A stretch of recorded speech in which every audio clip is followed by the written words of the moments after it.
smart for play school, aren't you? Are we right then? Oh, yeah, 2 minutes. Oh, I've got to be there on the dot this morning, love.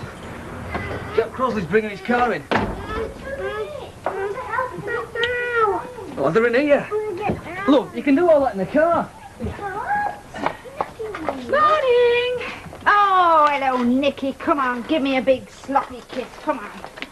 Do you sleep all right? Oh, you know me, sleep on a clothesline, me. What are you rushing off for? Oh, work, ma'am. In case you don't remember it. In Nicky's case, play school. Oh, Brian's got to get to the garage early, and I've got a busy day at the cafe. Oh, well, it's nice to have work and a home of your own. You don't realise that you haven't. Still, there's one good thing. I won't be under your feet all day, will I?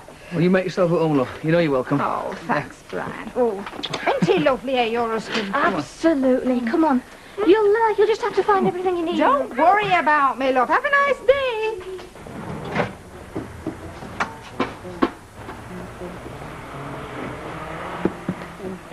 Morning, Percy. Morning, Councillor. Have you got such a thing as a bottle of lemonade? Well, they got cans today, Percy. No, I don't want a can, I want a bottle. Well, it tastes the same, you know. Well, not in my opinion, it doesn't. No, I want this, you see, to take on Charrow with me. Oh, of course you're going on your bowling trip today, aren't you? Where's it you're going? Southport, is it? Aye, that's right. Now, if I were to drink on coach, a can's no good to me. It's dead easy to open, you know. All you do is heave on the ring pull. Of course, it's too easy to open. That's life in a nutshell today. It's dead easy to get into something, but there's not a lot of satisfaction when you do. I'm not with you, Percy. How do you close it again, eh? Answer me that. You can't. So I've either got to stop it all at once or sit there like one of Lewis's, holding it so I don't spill it. Yeah, well, it's all a cunning plot, you know. I mean, the more you sup, the more we sell. These cans are just another example of progress today being a backward step. We'll end up living in caves, if you ask me. Well, I'm sorry, Mr. Sugden. I hope it doesn't spoil your outing. Nothing's going to spoil this outing, young lady. It's going to be an excellent day out. Oh, for this is going with you, she? No, she isn't. That's why it's going to be an excellent day out. Charlotte.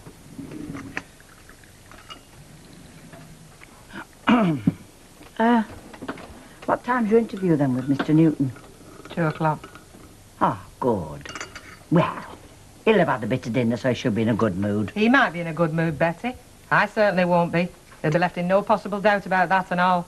Look, you don't want to go getting his back up, lovey. After all, he's the... I am not being treated like rubbish, Betty, by anybody at Newton and Ridley. Look, I'm only telling you, lovey. I mean, George Newton's not too pleased with you. He's made sure everybody knows it and all, including all my customers. That'll be point number 1, Betty. I mean, fancy sending a bloke down here to look through my books with a fine-tooth comb. What do you think that makes me look like, eh? Look, he didn't get the idea from me that anything was wrong, you know. Oh, I know that, love. Look, I am sorry I blamed you. But George Newton hasn't got a leg to stand on. That'll be point number 2. When he went through my books, everything was spot on, weren't it? Oh, he did say, yeah. He said everything was as it should be. Exactly. Just shows you, Betty. He went too far. I shall tell him that and all. Oh. Morning. Good morning, lovey. Come on, there's some tea in the pot. Good. There you Do you want me to go for the bread for the sandwiches? Eh? I'm just wondering about the bread for the sandwiches. Don't mind me, Gloria. Ask the acting manageress here. Come on, Percy, you'll have it dark. What's all the commotion? I'm bang on time. They're all on board but you. Then they were too early. Time of departure was 09:45 hours. That's exactly what it is, I believe in being punctual, me. It's as bad being too early as being late. Come on, out at road, let's Just get going. yourself on this Sharrow, will you? And listen, you, if you're not back at Sharrow at proper time tonight at Southport, we'll be going home without you. I don't want a load of abuse off you. I've come here for a good day's out, and that's what I intend having. Hang on here, Ben. Any man will go to bed early, don't talk. Hiya, Percy. I've saved a place for you. What are you doing here? What do you think? I'm coming on pouting with you. I managed to get a ticket. Old Mrs. O'Donnell give back word. Come on, Percy, get yourself sat down. We want to get started. You can have window seat. You don't mind clambering over me, do you? I'm not sitting there. You're over the wheel. You told me you were sitting over the wheel all the way from Cairo to Alamein. I was, but there was a war on. You have to put up with things. Come on, Percy, sit down. Why are we waiting, Charles? See, I'll sit with you, Phyllis. You sit in my seat. Don't you tell me where to sit. I'll decide where I'm going to sit. Hutch up. It's funny how things turn out right, isn't it? It's like fate or something, isn't it? If it's in your stars, it's no use fighting it. 2 toasts. Well, we should be just about in Southport by now, then, eh? Who's this? Phyllis? Yes, I'm just telling Mrs. Bishop that she managed to get a seat on the Sheraton finish. Be a nice surprise for Mr. Sugden, will that? He'll be digging a big hole on Southport Beach so he can hide in it. So he can bury you, you mean? Hey? Well, I must say, I admire her dogged persistence, but why does she bother? It's a lost cause, surely. Phyllis doesn't think so. I've said to her many a time, Phyllis, give up. Percy doesn't fancy him. I thought that was very clear. Not to Phyllis. She reckons he's the sort who hides his emotions, you know. Wants to keep up a manly front, so he hides his true feelings from her. He hides them extremely thoroughly, if you ask me. Phyllis reckons she knows the sort. Says her husband was just the same. Always insulting her, cracking on he didn't like her, when underneath he was madly in love with her. Mr. Sugden's not madly in love with her. He can't stand her. I reckon her husband was just the same. You're too young to have opinions. Hello, all right. Martin. What are you doing here? I've come to give you a helping hand, haven't I? You said this morning you was going to be very busy. I can take a hint, you know. I wasn't hinting, honest. Well, I'm here now anyway, so what can I do? Well, make a start on that washing up. Oh, no, I can't do that, love. Not with these nails. I'll ruin them. We've got rubber gloves. You know I'm allergic to rubber, Gail. No, I think I'll take the orders, look after the till for you, eh? Oh, hello, lovey. Hi, love. A big, chunky chap like you likes a nice big dinner, I bet. I certainly do. Oh. George, you do not know what Gail's mother's like I do. Well, I was only saying, she seemed like a nice woman. Oh, she's a nice woman, all right, when things are going where she likes them. Well, you can't have pity sorry for her, can you? I mean, that bloke leaving in the lurch. George, that's the story of her life, that is. Type of fella she fancies, she deserves all she gets. Between me and you, you know, there's never been no Mr. Potter. No, she's never been wed. Gail never had a father out house. In fact, it's a wonder that Gail's turned out as nice and sensible as she has.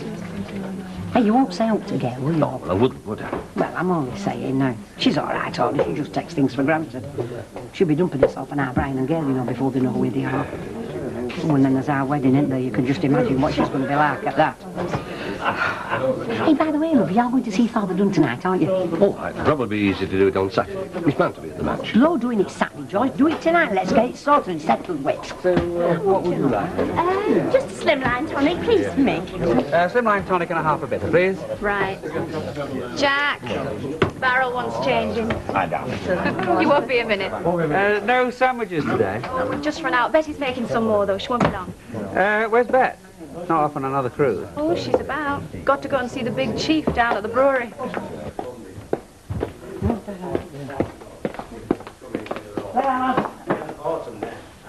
Oh, you're off then, eh? I am. Well, good luck, love. It's not me that needs luck, Betty. It's George Newton. Look, you don't want to get on the wrong side of him. Look, I'm warning you for your own good. Be careful. Be very, very careful.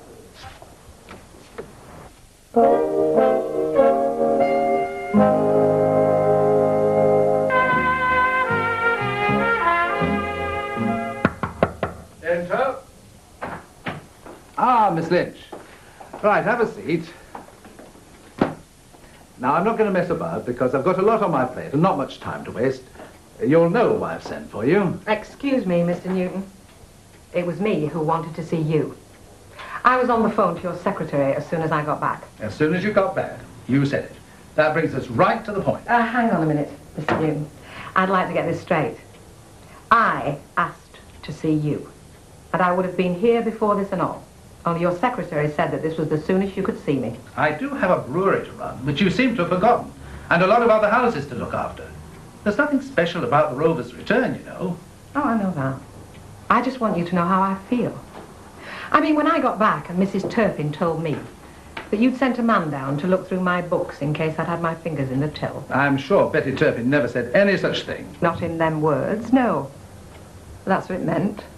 Yes, and all my customers seemed to know what was going on and all. Well, I was blazing. And I think I was entitled to be. How would you like it, Mr. Newton? Well, for a kick-off, I wouldn't have done a damn silly trick like you did. So I wouldn't have been in that position. Now, listen to me, Bet. I don't give a damn about your hurt feelings. When one of our managers goes missing all of a sudden, the first thing we do is to find out if anything else... I didn't go missing. Just let me finish. Because usually it does mean that somebody's had their fingers in the till. And we have to find out. Well, we know that you didn't have. Thank you very much. And furthermore, we have to make a careful stock check. Because somebody has to take responsibility for that pub. In this case, Mrs. Turpin. And she has to know what she's signing for. Now, you know all this, Bet. And if you ask me, you're just trying to get me sidetracked. Well, it won't work.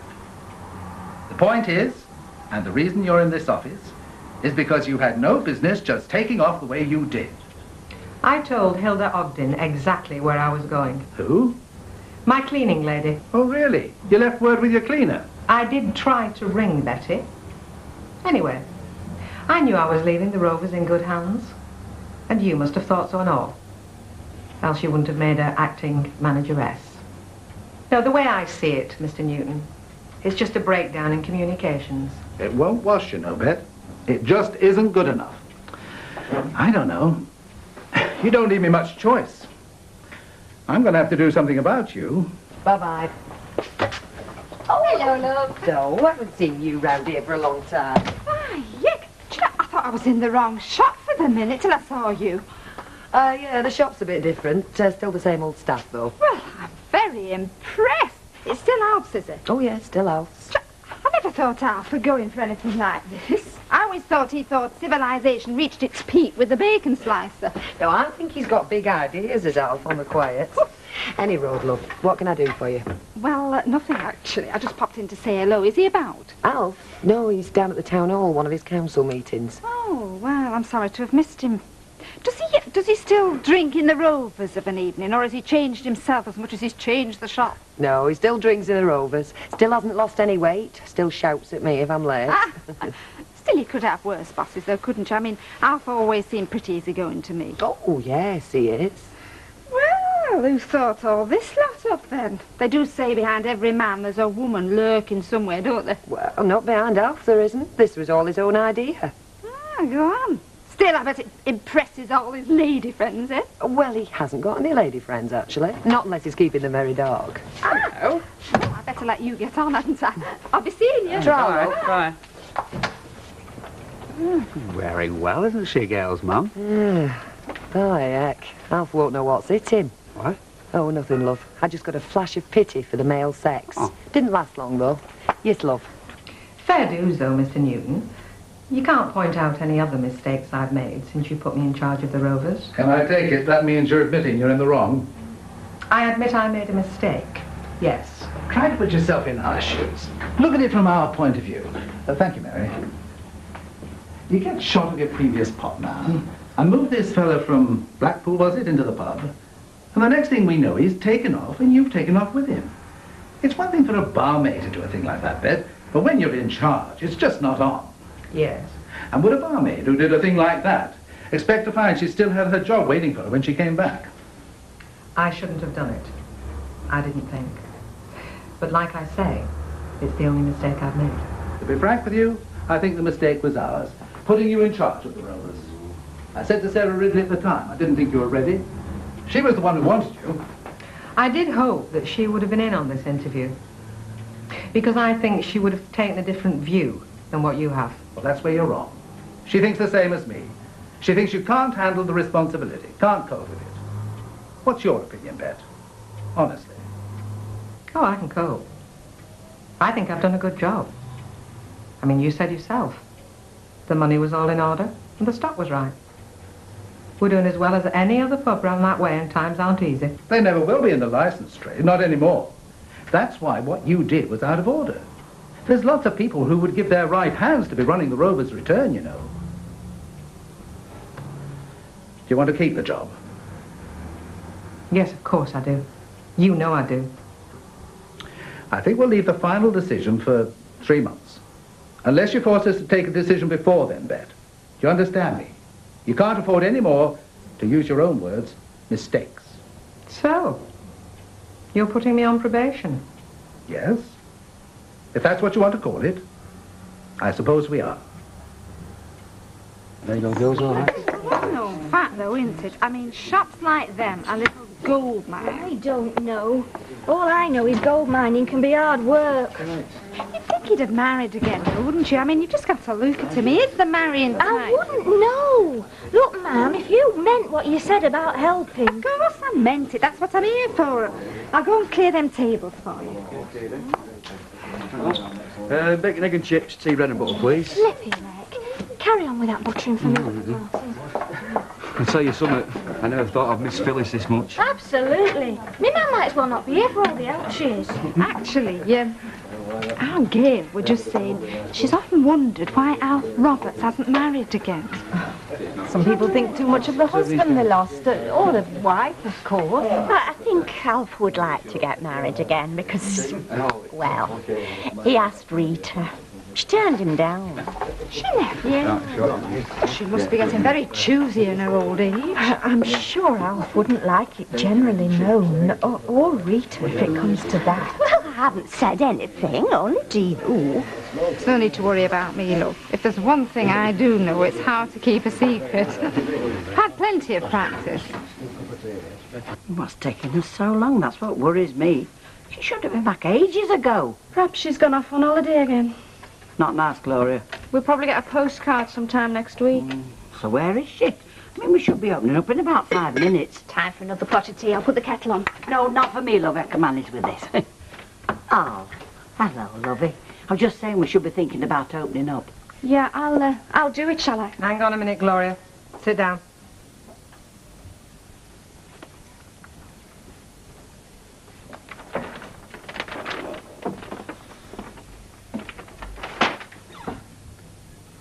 I'm sorry I've been so long, ladies.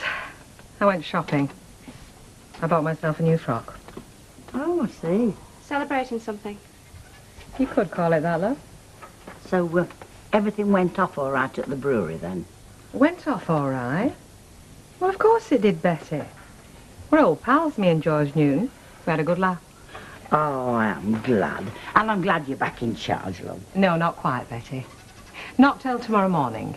They're sending a Milado round to do a stock handover from you to me.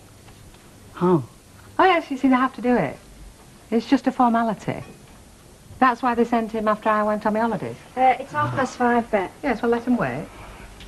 If they're that mad for a drink, it'll do them no harm to wait on the doorstep for 5 minutes with their tongues hanging out. Anyway, I want a word with you both. To say thank you, Betty, for running this pub so well while I was away. George thought so and all. He said to tell you. Well, that's what I'm here for. And I want a word with you, Gloria, and all. Are you sacking me? Sacking you? What should I want to do that for, love? No. I'm pleased that you've settled in so well while Betty's been in charge. I just want to say, welcome aboard. And I hope that you'll work as well for me. Oh, right.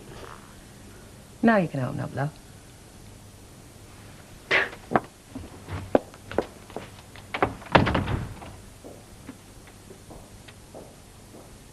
Come on, son. We'd best give them another 5 minutes, you know. Well, they've had this part of half an hour already. It's Phyllis I'm worried about. She'll go mad if we leave her. Well, I can't help that. Anyway, she's bound to be with Percy. And he's been asking for it, hasn't he?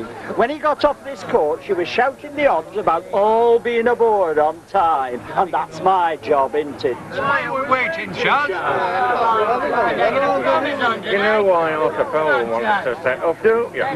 He's got Leeds and snooker table booked for 9 o'clock. That's all that's worrying him. Oh, well, I'm sorry, Sam, but we're going. All right, Tommy, when you're ready.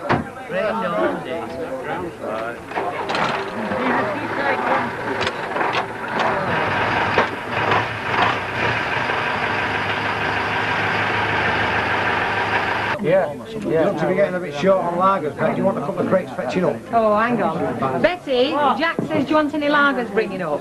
What are you asking me for? Well, you're in charge till we hand over tomorrow. Don't be so daft, it's your pub, no matter when we hand over the stock. Betty says yes. Bring some lagers up, please, Jack. Right, just mind me here. Okay, love. There you go. Oh, Charles. Hey, keeping on the shift? Yeah, I'm a fixture now. She's been really nice to me so far. Yeah, well, you want to keep all your chairs at home there, kid. I mean, you're competition for her, aren't you? Anyway, put us one in there while you're doing now. So where's gorgeous George tonight, then? He's gone seeing Father Doug. Oh, you haven't finally got round to naming David. Good on you, kid. It's always a mistake to let him have the fun on the cheap, you know. I don't know what you mean by that remark, Vera, and I don't want to know. But we have got to organise wedding, but only we want a Saturday, so it's going to take some sorting out. Oh, you want a Saturday? Don't want to lose a day's pay. I'll get peg-legged at your door, kid. Needs something to recover. Oh, and here's me thinking how we're having a dignified wedding. No chance. Follow. Hey-oh. What? Hello, Ivy. Hello, love. Hey, you haven't got a nice surprise. Well, by crikey. Fancy seeing you? Where did you pop up from? Well, I was just passing by. I thought I'd pop in. I don't know why. Well, I'm very glad you did, love. Betty, love, what would you have to drink? Oh, it's very nice of you, Alf. I'll have gin and slimline, please. Okay, love. Hello again. Hello. We met earlier in the shop. Oh, that's right. Oh, the shop looks great, Alf. Oh, do you think so? Are you having another, then? No, thanks, Alf. I think I'll be heading for home. Bye. Bye. Thanks, Betty, love. Thanks, lovely. So, you think the new shop looks okay, eh? I think you've done wonders with it, Alf. Honestly, I said to Deirdre, I said, he must have had a really brilliant designer to work all this. She said you'd done it all. That's right, aye. Well, we're not just a pretty face, are we, eh? Who's a clever boy? Junior 1, 2, 3, 4, up to senior. How else you want doing, Bet? Well, I could do with you tomorrow morning. I've got the dray men delivering. Well, I'll be here bright and early if you want me. Oh, we want you. You're the muscle. Hey, not just the muscle, the brain's here as well. No, love, you mustn't try thinking and shifting barrels at the same time. You could easily strain something, sunshine.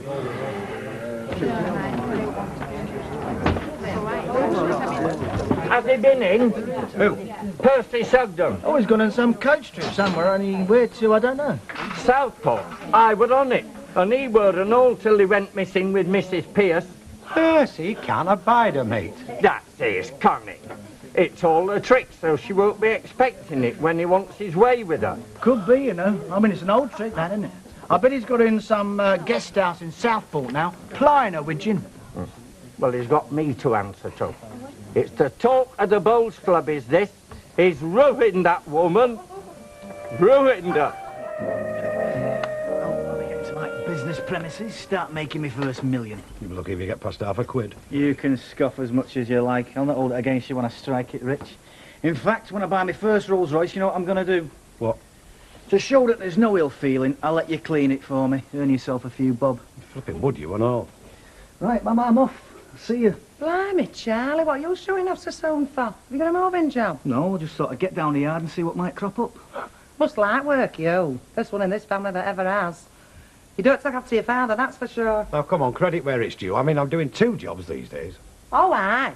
Job number 1's thinking about work, and job number 2 is avoiding it. Oh, now, come on, give over. I'm doing my window round, I've got my work at the pub. That's not work to you. You just like being close to a lot of ale. See yous. If I'd have spoke to my father like that. I've heard you say a lot worse than that to your dad. Yeah, but only in drink. I respected my father, even though he was a miserable old beggar. Yeah, and you take after him. Why you used to give your mother filthy looks and murmur about her and Coleman, I'll never know.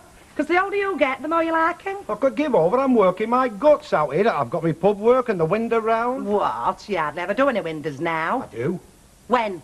You're never out the pub. And another thing, I bet you're supping more than you used to do and all. Well, it might be, but I'm not paying for it. Oh, truth's coming out now, is it? That's what you like, 3 pints. No, I don't. Well, I do. But there's more to it than 3 pints. Oh, 3 packets of Chris and all. A future woman. It's all in here. It's all in, the careers, the opportunities for a fella like me. You wait till I'm running a big pub of my own. Seaside pub, that's favourite. And I'm not going to let them give me one near a football ground. Having a load of hooligans running through my pub. Look, while you're sat there daydreaming, some of us have to go out to work now. Real work. Not all in the head. Just because I'm using my brains doesn't mean I'm not working, because I am. It's flipping hard work and all. You see, we might not see Phyllis today. That's why I dragged my mum out with me. Drag being right. I could have done with the morning in bed. Oh, your mum. Oh, she's not like Phyllis, is she? Oh, Martin, that's the nearest thing to a compliment I've ever had off you. I think what Martin means, ma'am, only he's too polite to say it, is that you're not prepared to get stuck into a pile of greasy pots the way Phyllis is. I've told you, Gail. You're allergic to it, I know. You see, we might be short-handed today, Martin, because according to what my mum heard last night, Phyllis didn't get back from Southport. Oh, yes? Percy and her weren't on the show. What? Phyllis and Percy stayed in Southport, you mean? Together? Get out. It's the biggest scandal a bowling club outings ever had. Well, I'm surprised at that, Mr. Sugden. I mean, I'd have said he was past it. Well, Phyllis never thought so. Phyllis always sensed hidden fires there. Oh, it was like she was right. Hello, love, I'm sorry I'm late. I didn't expect to see you. What's all this about you and Percy Sugden? Oh, it's got out then, has it? You were the talk of the pub last night, Phyllis. Is that right? Did you stay over in Southport? Well, not exactly. No, we come back together. On his own, you know, just me and Percy on the train. It was dead romantic. What have you been up to, Phyllis? Well, now, this is not going to be too shocking for my ears. Oh, don't be rotten. Now, go on, Phyllis. Oh, we had a wonderful day. Just me and Percy. He took me everywhere. He took me to Thorolol, Marina Gardens, down the front, all up Broad Street. Did Percy pay for everything? Oh, trust you, ma'am. Oh, well, he wanted to, but I insisted on splitting it. Hey, we had a smashing lunch at this restaurant in Lord Street. Then we went on Sam's. Oh, in October? Oh, it doesn't matter what weather's like. It's the springtime in your heart. Oh, give over. Let her tell us. Now, go on. You went on the beach. Right along water's edge, hand in hand. It were getting dark. I says, hey, we'll miss Sheriff. I says, it'll go without us. He says, let it. Oh. He says, Phyllis, so long as I am with you, nothing else matters. Oh. That's 10 change, Mr. Sugden. I know what I was going to ask you. Did you have a nice time on the Bowls Club outing? I don't want to discuss it. Oh, I see. Well, I'm very sorry. I mean, I merely asked a civil question, that's all. Oh, I beg your pardon, Miss Riley. I shouldn't have snapped at you like that. I'm just not myself. Morning. Hello. Oh, so you got back then in the finish? Well, I wouldn't very well be studying if I hadn't got back, would I? All right. No need to jump down my throat. It was just somebody was saying last night in the Rovers that you missed the coach. Missed the coach, Percy? And you an old soldier? I would have thought you'd been on parade on the dot. I thought punctuality was the pride of the British Army. I'll tell you this, Mrs. Fairclough. If Phyllis Pierce had been in the British Army, we'd have never have won the war. She wasn't on the shower either, was she? Only, you know, some people have started putting two and two together, like. Have they? Well, let me tell you this. That woman, words fail me. Oh, come on, Mrs. Sugden. What did she do? She followed me like a bloodhound all round Southport. And could I shake her off? I even went into a gent's toilet and stood there best part of 10 minutes. I got one or two very funny looks and all. And she was still there when I came out, waiting. Persistent, eh? Oh, I thought I'd lost her in Lord Street. I nipped across road in front of a big lorry, into this cafe. In she comes, sits at the same table with me. She even told the waitress to put both dinners on one bill. Well, you should have let her pay for it. I did. Oh, well, on second thoughts, that might have been a mistake. I mean, if you've allowed her to spend money on you, I mean, she might think that she's entitled to take certain liberties. I mean, after all, that's what fellas do, isn't it, girl? It might be amusing to you, Mrs. Fairclough, but it isn't to me. I thought, well, I'll go up beach, shake her off there. Well, it's enormous, the beach at Southport, isn't it? Well, that's what I thought till yesterday. Oh, she never followed you on the beach. Right at water's edge. It must have been best part of 2 miles. I thought, she'll not follow me in sea, it's too cold. Good thinking, good thinking. So I took my shoes and socks off and rolled my trousers up and walked into the sea. Oh, she never followed you into the sea. No, she didn't follow me into the sea, no. She pinched my shoes and socks. That's why we missed the Chara. Morning. We're not open yet. I'm not here as a boozer, I'm here to see you, Miss Cellar. Oh, you're still doing that, are you? Yes, and I was doing it all last week while you were away, wherever you were. I'm doing it damn well, I know. Yeah, well, I was at Mrs. Lowther's, minding the house while they was away in London. And it's funny, you know, when I'm there, I never give this place a minute's thought. Because Mrs. Lowther's house, well, it's another world. Oh, this is the real world, Hilda. Where's Bet and Betty? Oh, doing the handover. There was a fellow from the brewery here first thing, taking stock and that. Betty has to sign it over, I know, you see. I know, Hilda. It's normal practice in the trade, so we've got Bet back in charge, have we? Yeah, and between you and me, I'm surprised she is. Because Mr. Newton, that's him what runs the brewery. I know who Mr. Newton is. Yes, well, he was flaming mad when he found out she'd gone away without so much as a by-your-leave. Well, he said to me, Mrs. Ogden, he said, in confidence, just between us, I'd like your opinion. Mind Morning, ladies. Morning. Have you not finished yet, Hilda? Well, why, heck, it's easy to see you're back in charge. I am, Hilda, so let's get cracking. A proper job can't be rushed, you know. Mrs. Walker never found fault. And Mr. Newton, well, he said he wished all Newton and Ridley's pubs had a cleaner as good as me. Give over. George Newton didn't even know who you were. When your name cropped up, I had to jog his memory. What were you talking about me for? It was when we were saying that if you'd have given Betty the proper message that I gave you when I went away on holiday, we could have avoided a lot of misunderstanding. Now, let's get on. Well, that's very nice, isn't it? I get the blame for everything round here. Jack, you best get the empties stacked in the backyard. I've got draymen coming sometime this morning. Right, you are, my flower. You leave it to me. I don't know, Betty. I bet you didn't enjoy being in charge, didn't you? Didn't give me any ambitions, if that's what you mean. No, it's no wonder. What with Hilda to cope with and now Jack Duckworth. Well, he worked very well for me, and to tell you the truth, I was glad of anybody. That's it, isn't it? He's better than nothing. Not a lot better, though. Only me. Oh, hello, love. Do you fancy a bit of dinner? I'm doing some beans on toast. No, thanks, Mum. Don't let me stop you, though. Just called in to see if you're doing that special tomorrow night. Tomorrow night? I don't know, look, why? Well, I've got a match on at the squash club, and it's a semi-final. Now, I want to take Gail, make a night of it. So I was just wondering if you'd mind Nicky for us. I would have thought Audrey'd have done babysitting, seeing as how she's stopping at your house. You know what Audrey's like, Mum. She'd love to, but then come tomorrow night, we'll all be set for going, and she says something else will have cropped up. I'm saying no, Brian. Anyway, you like looking after Nicky, don't you? You know I do. But if you and George have got something else lined up... Well, I don't know, love. I've not seen George yet. He's been out delivering all morning. And I was bursting to have a talk to him, and all I want to find out how he went on with Father Dunn. How do you mean? Went to see him last night. Set a wedding date. We want to Saturday, as soon as we can, more or less. I'm glad you told me. I'd best get my suit up cleaners and warn Gail. That's going to cost me. She want a new frock. I know, there's going to be lots of organising to do, love, isn't there? That's why we're hoping that George will be back in time to have a bit of dinner. Oh, he is. Just seen him going to Rover's when I come round the corner. I tell you, we did not spend the night in Southport. We came back on the train via Liverpool. Well, you must be very fond of the company, Percy. I had no choice, did I? I couldn't chuck her off the blasted train, could I? It's a public conveyance. Ah, now that is the mark of a gentleman, you know. A gentleman always gives his seat up to a lady on a public conveyance. On conveyance, is it? I always thought it was convenient. No. Well, Phyllis told me you were all over her in Southport. All over her? What do you mean by that, all over her? She said you gave her a smashing day, and she told me that she saw a side to your nature she'd only guessed at previously. She's lying. The woman's got no regard for the truth. Listen, Percy, there's no need to cover up in front of us, you know. There's nothing to be ashamed about. I mean, being in love. That does it. I don't come here to be made a mock of, you know. Oh, where do you usually go? Percy, come on. You mustn't keep pulling his leg, you know. Me? What about you? Yeah, sell us all ship-shape, Bet. Right, treat yourself to a pint. I bet you've been in here since breakfast time, haven't you? More or less. Boozing non-stop. I'll give over, Vera. I've never stopped working, have I, Bet? What's that? I carted all them crates out of the cellar into the yard for draining, and that were flipping hard graft, that was. They delivered, and I moved all their stuff back down into the cellar. I've never stopped, I've not. How many drinks have you had then? This is the first... No, I tell a fib. I stopped about 11:30 for 5 minutes, and I had one. He's been working very hard, Vera. I'll vouch for him. I see.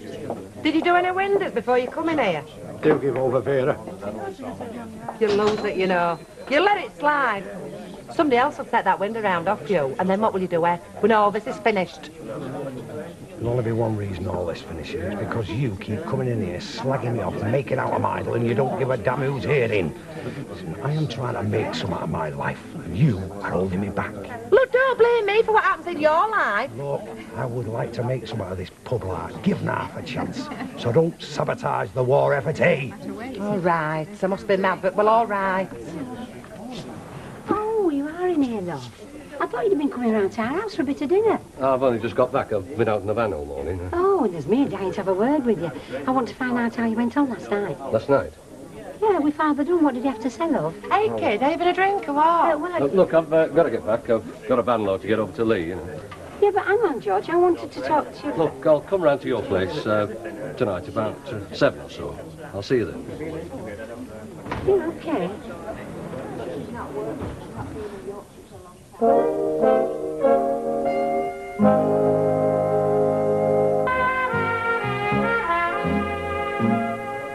I'm telling you, it's all fixed. We've got Mum to babysit. Could have asked my mum. Yeah.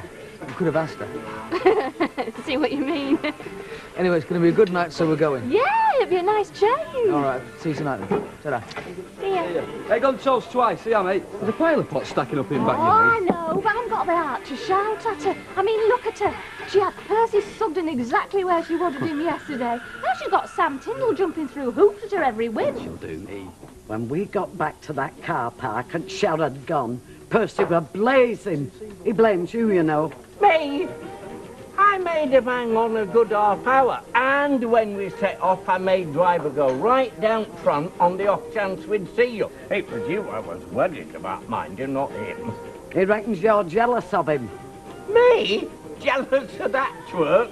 Yeah, I know, you can tell. A woman always knows, Sam. It was you I was worried about, Phyllis, I must admit. What for? You knew I was with Percy. That's why I was worried. You want to be careful of that fella. In my opinion, he'll just use you. How do you mean, use me? For his own purposes. Has he tried it on?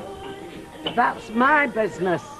Not yet, no. Well, he will. I know his type. He's one of them fellas what spent too long in the Middle East during the war.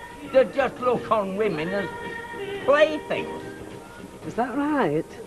Well, if he takes advantage of you, he'll have me to deal with. I'll sort Percy Sugden out. Listen, we'd best be getting across Rover. You know it's like being on a flaming treadmill instead. Here, we'll drink your drink. Look, give over fretting, it'll be right. So what's up with George then? Nothing. Well, he went out of here a bit quick. You and him not speaking then? Of course we're speaking. You haven't fell out then? Vera, we're not a pair of silly kids, love. Look, if it's spending brass on this wedding that's worrying him... Oh, she stopped tell going him on. what a good do, we'll just don't feel married. And you don't it till near Christmas, because folk want time to get over it, don't they? Vera, will you stop madam? Let's get back to work. Right. Hey, our Jack's buying me a smashing frock for your wedding. We don't know it yet, though. Hello.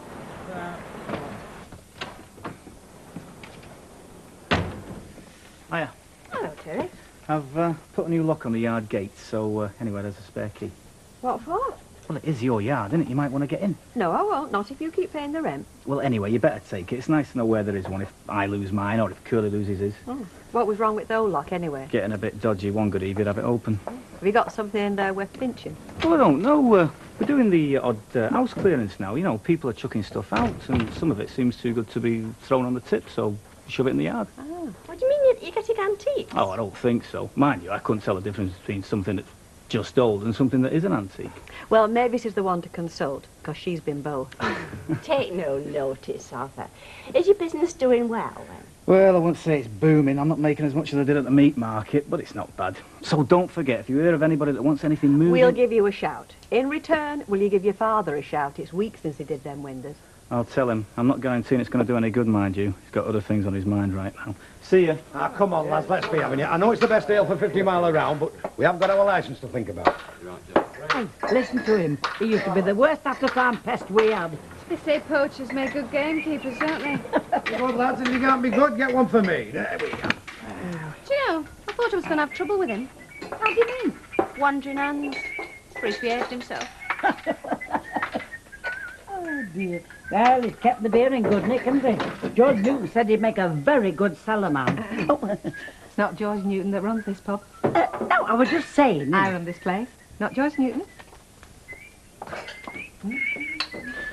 What's up with him? Don't know. Cup of tea, Phyllis? Hey, Phyllis, do you want a split of chocolate biscuit with us, Hey, eh? they had some lovely fancy cakes at Southport, me and Percy. Big cream meringue. I said, hey, I've got to watch my figure. He says, you eat your cake, I'll watch it for you. Hey up, Phyllis. Do you want me and Martin to No, evaporate? you're all right. Hello, Percy, love. Well, I think Baxter's coaches are doing an evening trip to Blackpool. Shall they get us some tickets? £2. The money I was supposed to borrow off you for my train fare after you made us Mr. Chara. Oh, keep it, love. Call it my treat. I insist on repaying that money in front of witnesses. What did I tell you? A gentleman through and through. And furthermore, I'd be obliged if you stop putting about this load of twaddle about you and me in Southport. Well, I've not said anything, Percy, love, but you can't blame folk for putting two and two together. I've been told that you and me were seen holding hands. Now, that sort of talk has got to stop. Didn't I tell you try and protect my reputation? And let's get another thing straight. It wasn't my fault that we missed Mr. Coates. It was your fault. Oh, it was lovely Sue's fault it was. And if you want to pin it on anybody, it was Sam Tyndall. Sam Tyndall? What's he got to do with him? He's dead jealous of you. Jealous? There's nothing for him to be jealous about. Exactly, and I haven't encouraged him, Percy. I told him straight, I said, you've no chance. I reckon that's why Cheryl went early. It went early? If that Cheryl went early, I shall have my money back. And if Sam Tyndall was responsible for it going early, I shall have him.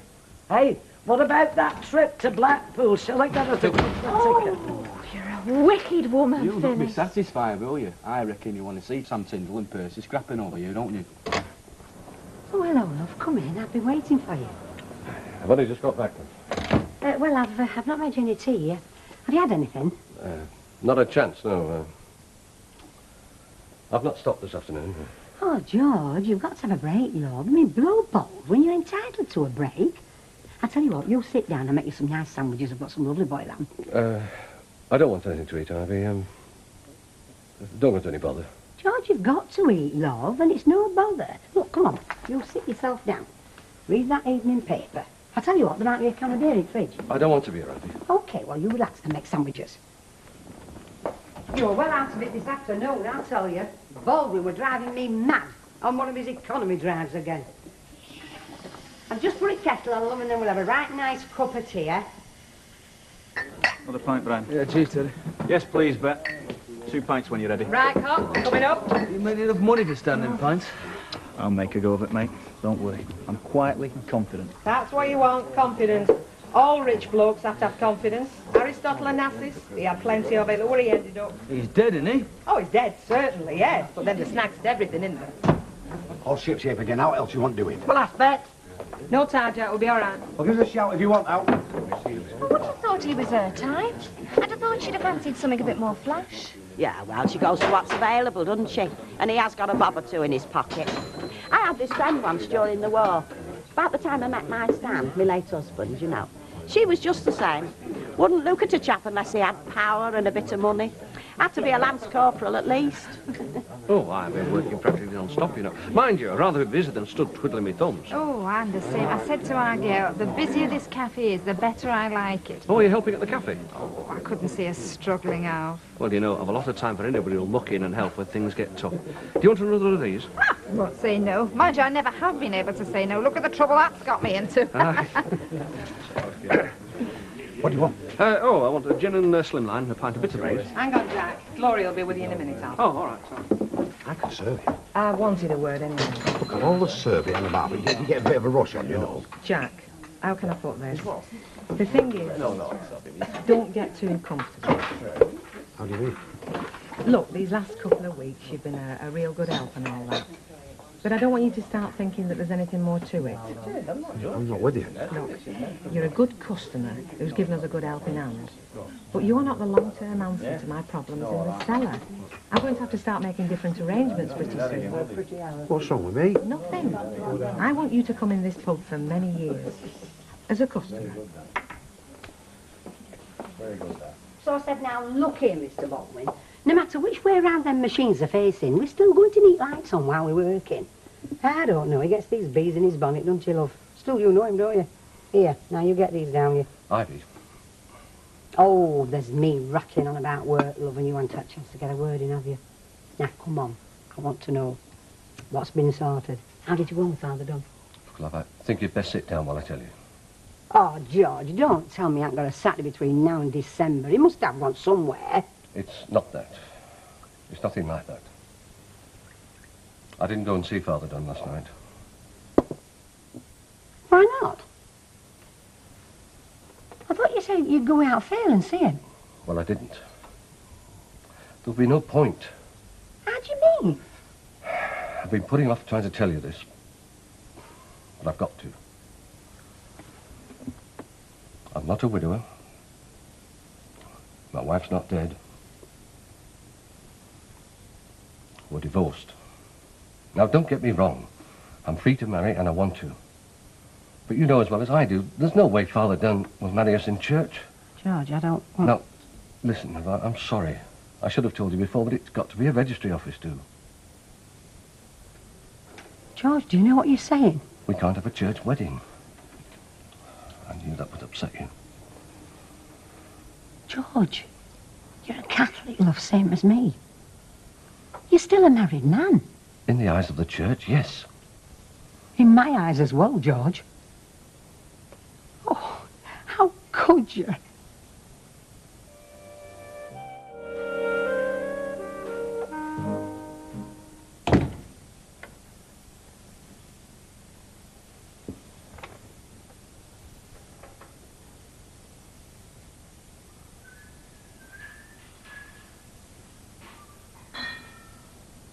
You would have to expect to know else about Lynch. But they say love's blind, but I suppose lust must be an all. But do you know she uses people that when I've seen her showing her teeth and her chest to get round fellas. And you were handy, weren't you, when it suited her to do a donkey work for her. But now it don't suit her for some reason. So it's unfair hand to you, Jack. You've been made a right laughing stock of. And it rubs off on me. I've been humiliated too. Shut up, Vera, and get to work. Oh, you've heard of that word, have you? Work. Well, I'll give you a bit of advice. Go look it up in the dictionary and see what it means exactly. And then do some, like window cleaning. Instead of hanging round the Rovers acting barman.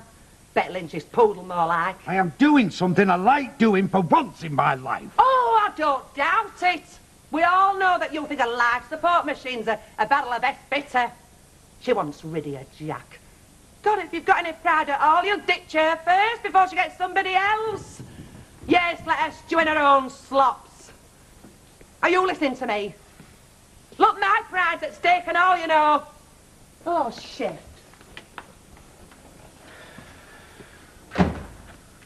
I think this must be some sort of record. Do what? Last thing I heard last night were you two going at it, hammer and tongue. When I woke up just now, there you were, at it again. Like I'd never been to sleep.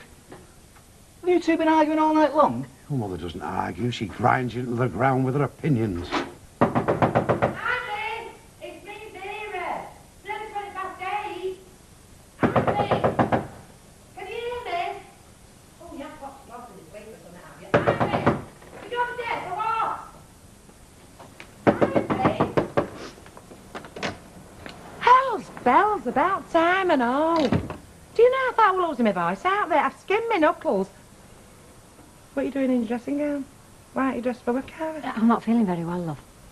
No, you don't look so spicy either. What's the matter?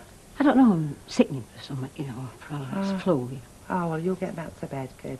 That's best place to have a rest. Yeah, I think I will, love. Right, love, so I'll pop over at dinner time, see how you are. No, it's all right, love. I could be all right if I could just have a quiet day on my own at home, you know. Well, I can make you something to eat, you know, something light, like a jelly or a blancmange. Vera, look, I'm all right, honest. So yourself. So what shall I tell George, then? Well, you don't have to tell him anything, do you? Not unless he asks. No, I suppose not. Hey, yeah, all right, aren't you? I mean, you're just feeling a bit under the weather. It's not serious. No, of course it's not. You'd have that. Go on, get back off to work. Else you'll have ball wind in your bay, won't you? All right, love. Right, ta-ra. Hey, I'll tell you what, the way I feel, I could do with a day in bed. Try Vera. I haven't seen it yet. Pardon? The announcement in the Times about you and Ivy getting spliced. I'm probably looking in wrong place. It'll be in Court Circular, won't it? Something like that. Has it ever struck you as funny, that? What? The births, marriages and deaths announcement in newspapers. You know, births coming before marriages. Has Mrs. Whitehouse spotted it, I ask myself. No, you embarrassed that poor man, then. Oh, me? Yes. Why? They're getting married, aren't they, him and Ivy? I mean, for all we know, they might just have to be. Oh, you always have to make a joke about marriage, don't you, like a comedian?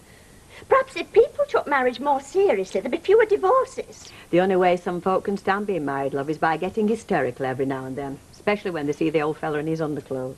Well, I'd prefer it if they just stiffened the sinews and got on with it. Do you know you could put that in marriage vows, couldn't you? I promise to love, honour and obey. Oh, and stiffen my sinews. What can I get you, Sam, love? Just a cup of tea. What, no food? You're not poorly, are you? Oh, just a bit of heartburn. A martyr to heartburn, me. Always have been. You want some good, plain, home cooking. I know. I just love a decent hot pot made with best end of neck, lightly browned on top, I'll bet you can make a good hot pot, can't you, Phyllis? I do love it. It's one of my many talents. Yeah. Oh, well, I remember. Percy Sugden wants to see you. What's he want? Money. Money?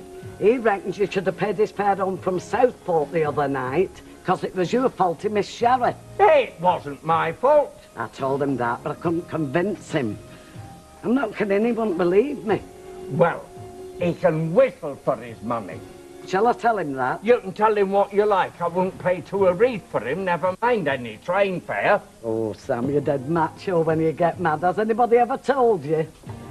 You've been winding him up again, haven't you? I can tell his face has gone purple. I can't help it if I am playing men. Hello, Jim's Cafe. Oh, hello, Vera. Ill? I will. No, I didn't know. Thanks for telling me. Hi. What news? Vera reckons my mother-in-law's not so well. She's not gone into work today. It's very unusual. Not likely. Morning, team. May I say how very pleasant it is to come to work to be greeted by so many pleasant smiles and good complexions. I'll just take my jacket off and then I'll see if my cellar's in the same showroom condition as I left it yesterday. Reckons he's one of the team now, does he? By heck, they're like stray cats, them ducklets, aren't they? You invite him in for a saucer of milk, they're asleep in your best chair in front of the fire before you can blink. Hilda's right, you know. He's going to take some shifting. Who took him on in first place? Only because you... Do you know, I'm getting that cellar just the way I like it. I can nearly see the ale smiling with good health and happiness. You've got to admit it, lovey. He's very keen, which is some sort of a miracle. And he's doing a very good job as well. I don't want him working here, Betty. His place is on that side of the bar. Well, you just have to sack him, won't you? I mean, it is your privilege. Now you're the manageress. Till he goes swanning off again.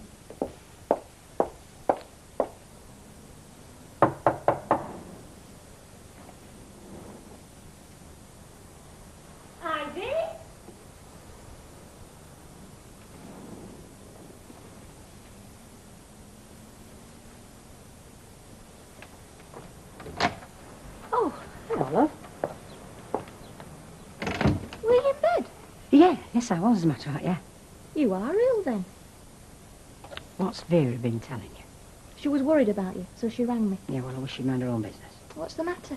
I'm just a bit under weather, that's all, love. Yeah, you don't look very well. Have you seen a doctor? Yeah. Well, it's not like you not to go to work.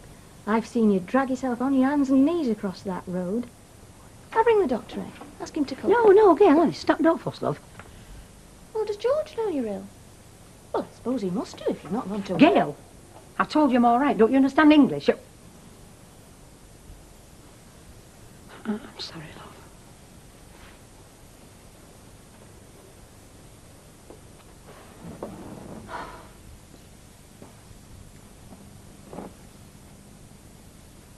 What's the matter, Ivy? It's, George and me, love, we've split up. Split up? He's a divorced man, Gail. How can I marry a divorced man, love? I mean, he's still married, isn't he? Well, in God's eyes, he is. Oh, Ivy, love. Are you a lady of leisure or what? You're not making insinuations, are you? What about? Me morals. Oh, no. Good. I am a lady of leisure, as a matter of fact, but not the sort that goes through the market swinging a handbag. I never meant to suggest... Gosh, you didn't love it. I'm only joking. Actually, I am beginning to feel like a bit of a tart. When you do, when you've got nothing else to do with your time but hang about pubs and cafes, you get some very funny looks. Anyway, somebody will turn up, or somebody. Well, I think you're going to be unlucky in here. You can say that again. I thought this place was supposed to be full of businessmen. It is, but they're in the dirty business. Oh! Light ale and a meat and tea. Okay, Doc. All right, Vera. Hey? Well, considering you have no money and no prospects, yeah, I'm not doing so bad. Join the club, love. Oh, could have fooled me. I bet you haven't sweated for a pittance for 4 hours this morning. That's true. I have worked in a factory, though, more than once, as a matter of fact. Mind you, I was never really comfortable. A bit like a rose growing in a ditch, you know.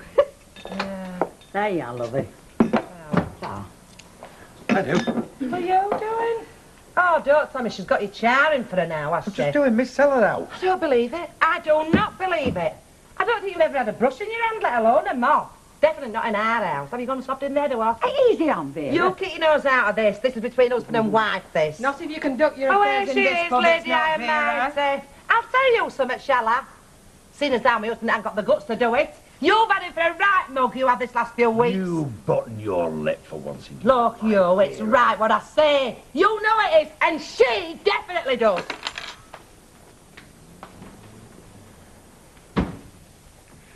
Sorry about that. You know she gets. Yes, I do. And I'm fed up with it happening in here. Which it will do if you keep on working here. I think you best make it your last week, Jack. Well, she got the excuse she wanted, didn't she? Looks like it. Does this sort of thing go on all the time around here?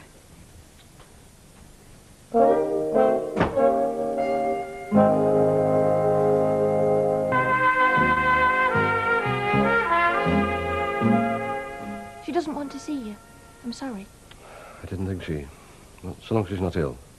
That's really what I came out of. No, she's not ill. Not in that way, anyway. Well, I'll get back to work then. Bye, George. If it's any help, I'm very sorry.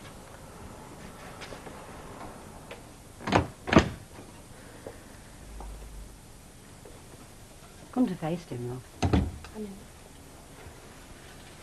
What did he have to say? Nothing, really. He's obviously very caught up himself. Yeah, I know he is. Look, don't you think you're making too much of it, him being divorced? I mean, you must like him, or else you'd never have said you'd marry him. It's what I believe in, Gail. You should have told you'd been divorced. Well, I suppose he were frightened too, weren't he? Yeah.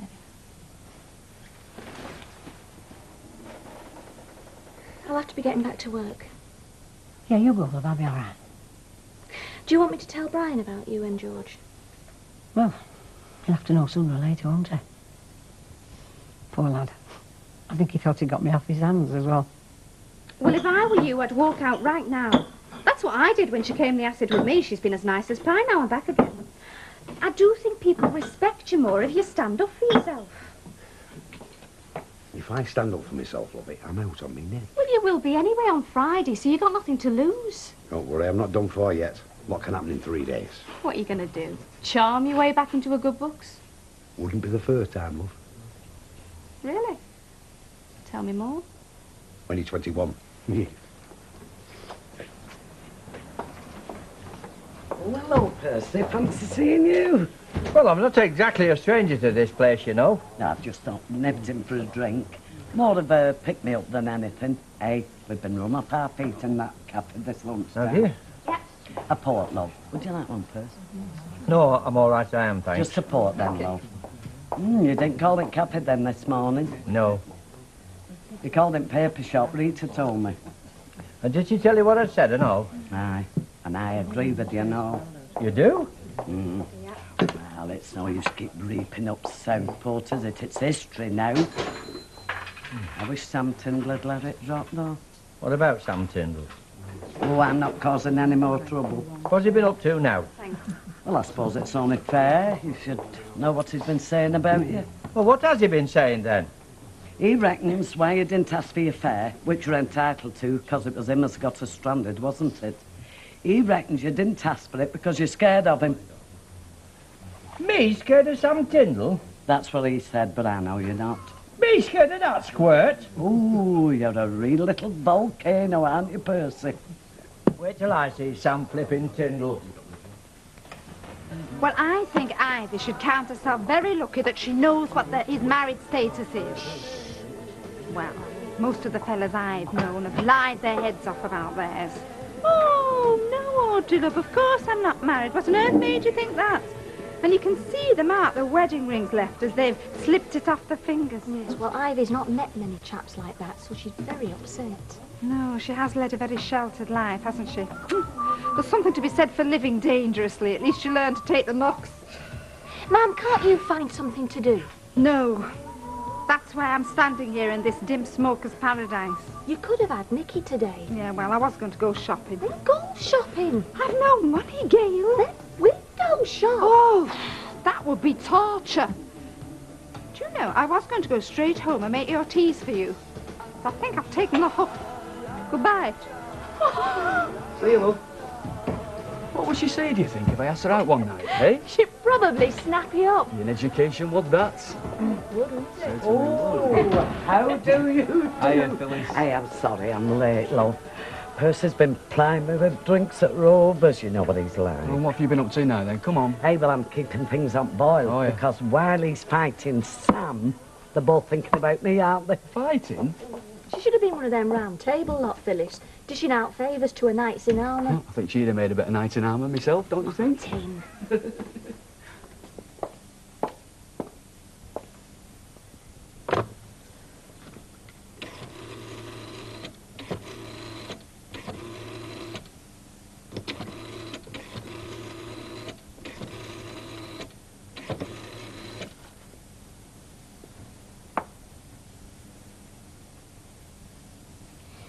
Hello, Brian. It's me.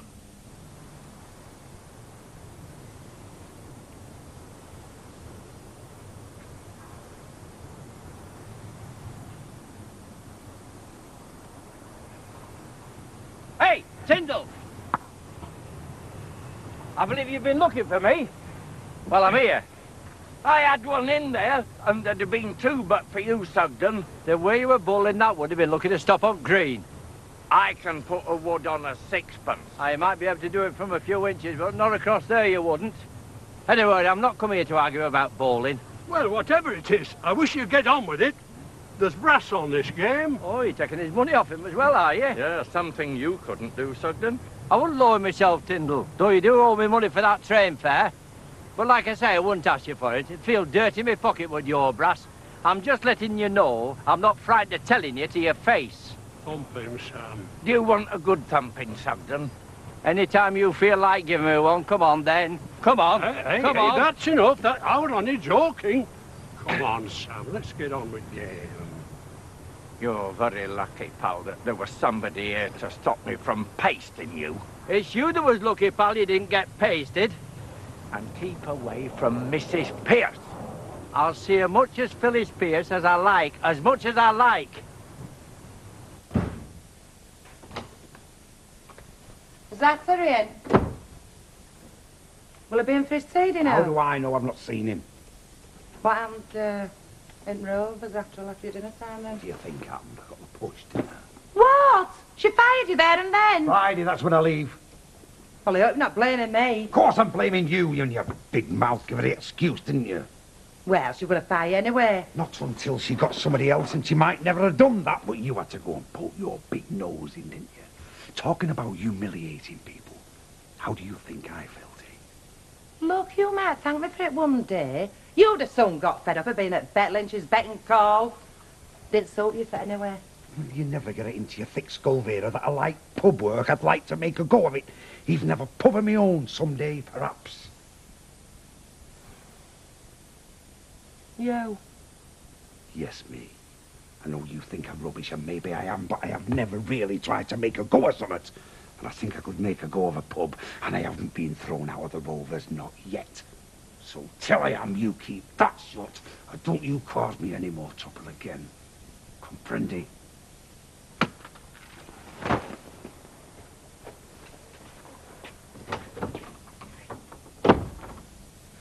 Have you had any tea, love?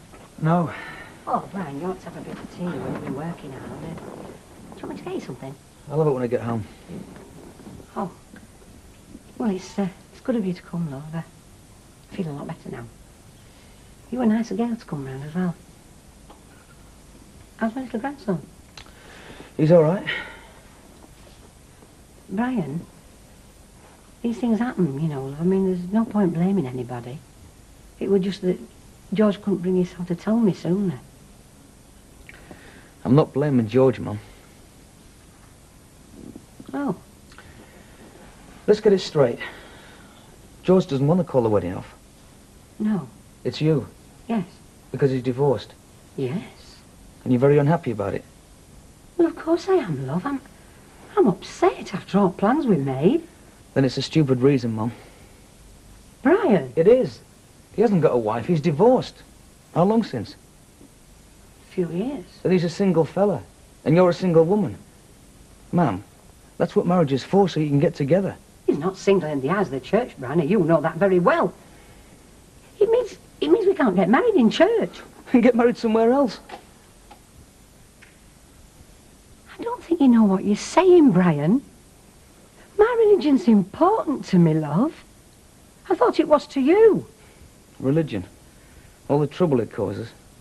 All them wars and killings all done in the name of religion.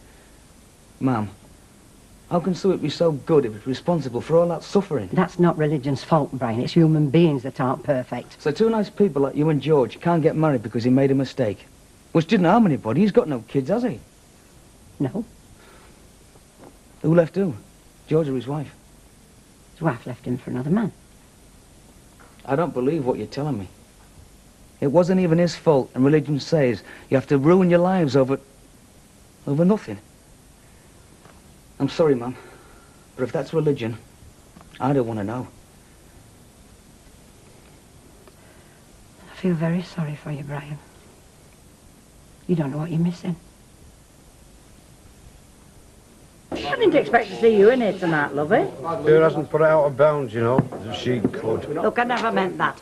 I meant the last face you'd want to set eyes on tonight would be our lord and mistress. Oh, she's in tonight, is she? Yeah. Why? How's the new shop going? Oh, very well. Well, indeed. You'll soon be a tycoon. Well, dedication's got all to do with it, you're right. Oh, you've always been dedicated to your shop, though, haven't you? Yeah, well, it's my life, really, isn't it? I mean, totally. Apart from my council work, like. Have you no other interests, appetites? Well, not so you'd notice. Oh, fancy. No, that shop's going to be my monument. Really? Oh, hello. Hello. Are you joining us? Not if we're interrupting. Rubbish. Vodka and tonic and a sweet sherry, right? Now, just to put your mind at rest, Rita, Alf and I happen to be in the pub at the same time. I never thought anything else.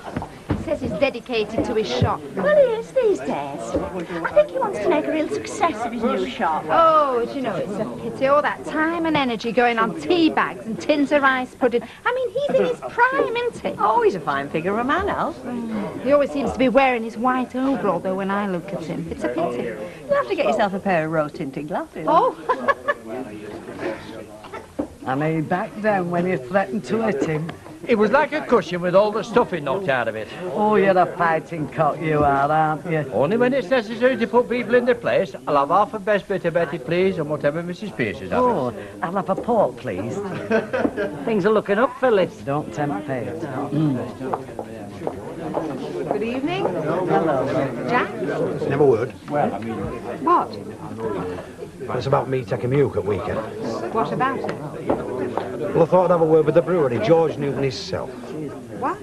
Well, he's a pal of mine, he's George. He were dead chuffed with the help I give Betty here, you know, when you went AWOL. I think he'll be a bit surprised about me getting the push. You'll have to see them, won't you?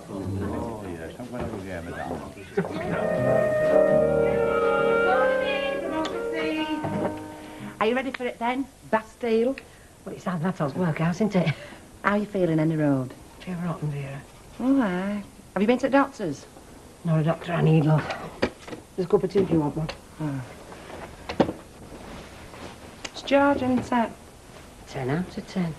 Well, penny soon dropped, didn't it? What, were you off work and him walking around with a face like a sour lemon and... Oh, do you want me to shut up about it? I mean, is it all serious like? Yes, it is, love. We're finished. You mean not getting wed? Oh, you catch on quick, don't you? But why? It's just something that cropped up, love. I don't want to say any more about it because I haven't got right. Well, God's honour, kid. I mean, if it'll make you feel no better telling me, well, I won't say a word. Maybe I would feel better, Vera, but it's not up to how I feel. I'm only saying this much because I don't want folk making cracks about me and George courting. Them that's under the impression it's still hunky-dory. Oh, don't worry, kid. I'm on your wavelength. If I nip after, I'll knock it right on the head. Oh, I'll be grateful, Vera. As long as it's done on quiet like. Couldn't have enough on my plate facing George this morning. Anyhow, how are things on your battlefront, love? Oh, you don't know they are, kid. Our Jack thinks he's landed, you know. Always practically running Rovers. And then what happens, eh? That Bet Lynn, she goes and turns nasty, doesn't she? Anyway, are you ready, kid? Yes, as I'll ever be. I hope it's not private, that call you're making. Flippin' Eccles, what are you trying to do? Shorten my life? I'm just saying that if you're phoning the bookie, you can put a bet on for me and all. The bookies, do us a favour. Am I a man who chucks his money away? Come on, what are you doing down at that flippin' brewery? Here. You're not still after George Newton? And he's been away at a conference. It's due back today. Oh, you bought that then, have you? Bought it? Bought what? That tale they're giving you, drop dead, dressed up. Oh, push off, Hilda. Go and sort out the graffiti in the bogs. You got no chance, you know. If I were you, I'd stick to the windows. My stand made a good living. Come on, you flippin' dozy shower. Where are you, for Pete's sake? What are you doing? Picking ups? Hello? Yes, we do get these cross lines, don't we? This is Jack Duckworth from Rover's Return. Could I speak to Mr. Newton, please? Oh, poor Betty. Oh, she'll be all right. I've told her to get herself back to bed. 24 hours should make all the difference. So she'll definitely not be in today? No chance. Tomorrow neither, I shouldn't wonder. If I what with Betty off and George Newton threatening to show his face, I reckon it's just not my day. George Newton coming here? This afternoon? His secretary was on the blower. You don't think it was Jack, do you? Been staring it like. The way he's been talking, I reckon it's on the cards. You would be fair to him, wouldn't you, Bet? I mean, if the subject does come up. That depends. He's worked hard, you know. I mean, he's never skived off or anything. All right, he may be a bit of a handful at times. Now, hang on, kid. It's him that's chucking the bricks, you know. I never promised him a billet here for life. And apart from aught else, he's more used to me in front of that bar, spending his brass, than behind it doing his Boris Karloff impressions. Yeah, but if he had a chance of being fixed up elsewhere, you wouldn't turn the brewery against him. If Jack's been slagging me off, I'm bound to get needled, aren't I? Anyway, the important thing is we've got his nibs on the prowl. So let's make sure we're on the ball, right? Listen, you horse-faced old slag, I'm getting fed up with these flippin' excuses. And when I do see George down at the golf club, your days on this flippin' switchboard are numbered. Lummy neck, have you gone potty? Oh, I'm getting fed up, Hilda. How much more can a fella take? They can be very snooty, them women. He isn't in. He's in conference. He'll ring you back. I think he spends most of his time sampling products. He is a funny colour. Anyway, tell Whitthorne I'm going down there personal. You are? To the brewery after the way you've just spoke? She don't go pants you. Oh, I see. More kidology. Hey. What about them empties? Now, I can't mop till they're shifted. Oh, now give all clacking. I'll shift them after I have a flipping tea break. Oh, I see. I thought you were off waylaying the big wigs. Well, I'm going down there in my dirt, am I? Will you wear a fancy waistcoat and one of them hats like Acker-Bilk? Jack turned up then, has he? Oh, yeah, give him credit. He's down the cellar doing his stuff. And he's got that yard of picture, you know. Has anybody seen George Wardle? Has anybody seen George? Ivy, you've not seen George, have you? No, I can't say I have. Well, he should be back off his first run any minute. Look, I'm up to my eyes. When he checks in, will you go through this list with him? There seems to have been a bit of a mix-up. I'm very busy, Emily. You all right, Emily? Well, I've got to check these delivery slip-ups with George. Well, Ivy can do that. Come on, chop, chop. We've got these costings to do. Well, just make sure he's got weatheralls down, will you? Oi, Dreamboat. Are we having a tea break or what then? What does clock say? Usual things, you know, tick-tock, tick-tock. There's 10:30. Well, that's tea break, innit? What do you want, a silver service or something? Right. Tea up, slaves. Oh, thank God for that. Not dehydrating I am. I was beginning to think Maggie Thatcher had banned tea break. Hey, look at Grabber Duckworth there. What's you getting it when your husband's an handsome, desirable playboy? Hey, watch it, you. Never stops these days. You know, I'm beginning to think it's a plot, this job at Rovers. To get in them cellars to lay a secret pipeline to their house. Hot and cold bitter, eh? Can't be bad. You know, I bet your bat's full. You must be kidding. We'd have to ship coal, wouldn't we? And we couldn't leave it in wash basin, because that's where I keep the vodka.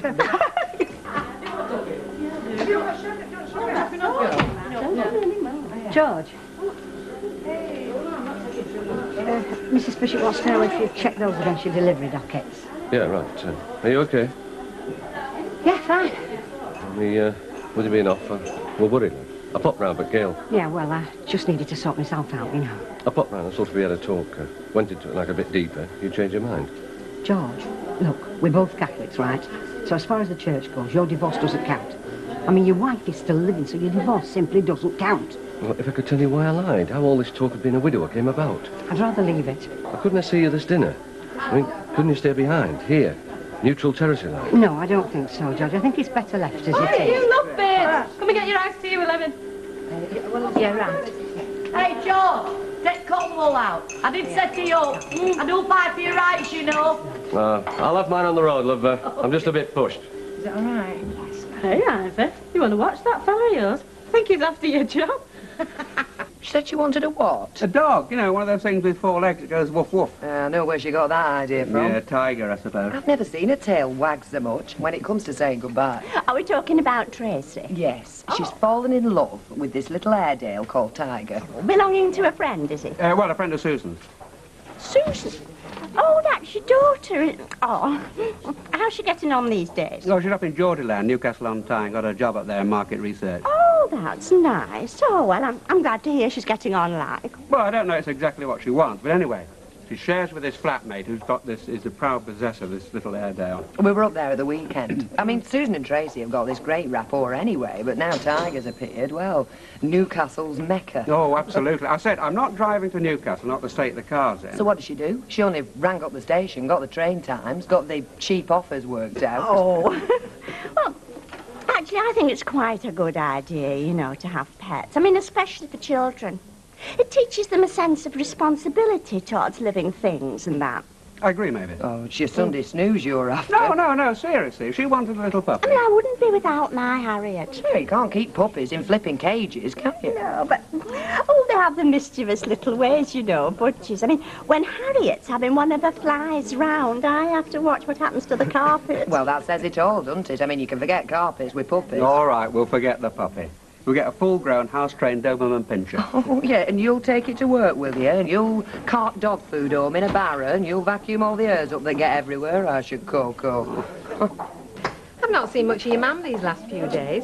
Where's she getting her lunchtime warmth and nourishment, or need I ask? She goes down to Caff. Where are you getting your warmth and nourishment? I need I ask. Oh, hiya, Muscles. I tried to get your mother to come across, but, well, she said she wanted mowed. She told you then? Well, she sort of said wedding were off, you know, but, well, I got the impression that George has blotted his coffee book. Well, you could say that. Myself, I think my mum's making whips for her own back. But still.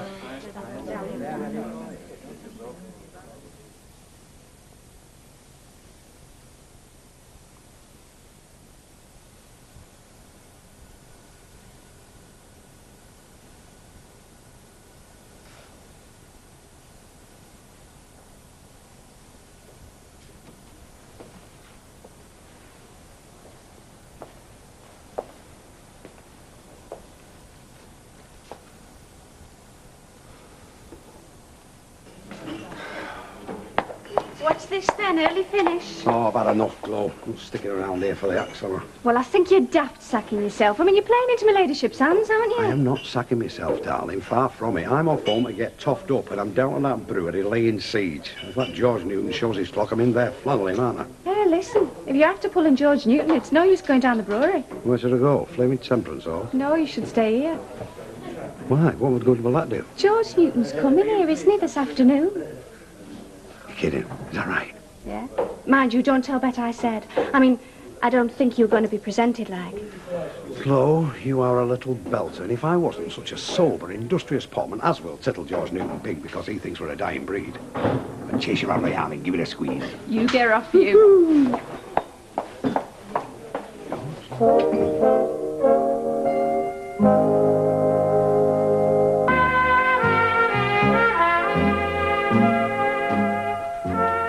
Ship shape.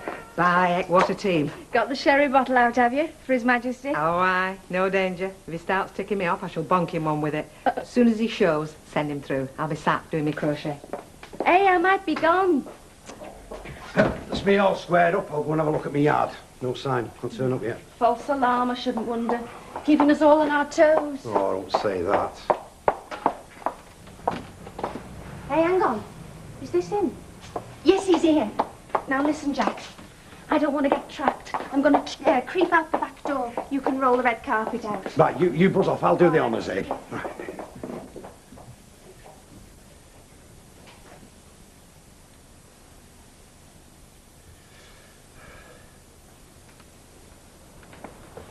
afternoon. Mr. Newton, is Miss Lynch about? She's in the back, sir. Would you like me to give her a shout, or do you want to go straight through? Oh, well, I don't want to appear unannounced. I mean, I know I'm expected, but... Exactly, Mr. Newton. I know what you mean, exactly. But I'll just have to go and lock the door. Oh, right. Well, you seem to have settled down here, Mr... Duckworth, sir. Jack Duckworth. Ah, that's it, yes. You're happy, then? Well, being as you've asked, not 100%, no. Oh, I'm sorry to hear that. You certainly don't give an unhappy impression. Ah, well, I suppose that's my professionalism, isn't it? Oh, I see. Are you and Miss Lynch not seeing things eye to eye, then? Well, let's just say that she has her way, sir, and I have mine, and I'm a married man and not the type of fellow that mixes business with pleasure, so I suppose that kind of disqualifies me in terms of working here permanently. So if you've got anything else, I know that top-class cellarmen are a dying breed, but it's a good grounding, sir, isn't it? Management that knows his own cellar. Oh, well, I can't promise anything, Mr. Duckworth, but I'll certainly give your situation some thought. You are this gent, Mr. Newton. this way. Look, Cyril, I'm sorry, but I thought we had it all sorted, but, right, there you go. You rely on people, don't you? Yeah, look, listen, Cyril, I'll hold my hand up to you. I mean, OK, we boobed. Take it easy, your toupee will blow off. Listen, Cyril, I promise you'll get your gear, even if I have to look at it personally. Even if I have to get my bike out, you... That was Weatherall's, screaming about their order. It's now 2 days late. I thought you were checking on it. I left it with Ivy. I mean, you were in such a big rush. Why do I have to carry you people, eh? Go on, I don't know. Ivy! Ivy, where are you hiding yourself? Ivy, from the island now. I mean, what's to do? Weatherall's do have to spell it out. Now, has George got him on his flaming list, or hasn't he? How do I know? You were told to check. Also, it's my fault now, is it?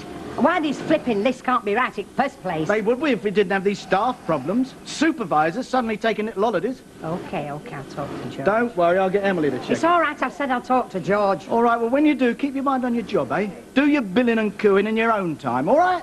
Hey, that's out of order, that is. Right out of order. Oh, yeah, by whose rule book?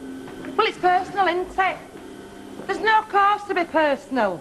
When folk have personal problems, you've no right to be in this sort of stuff. All right, dear, I can stick up for myself. Well, he gets away with murder, that one. And you let him get away with murder and all, you. Oh, me?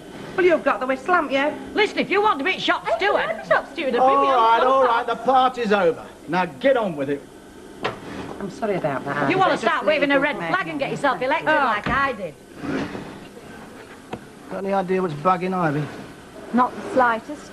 Well, something is. Look, do us a favour. Have a word with her, will you? You mean sort of getting her to confide? Gordon Bennett, why is everyone so thin-skinned? I mean, tell her, discreetly, that I'd like a word with her. Oh, well, yes, of course.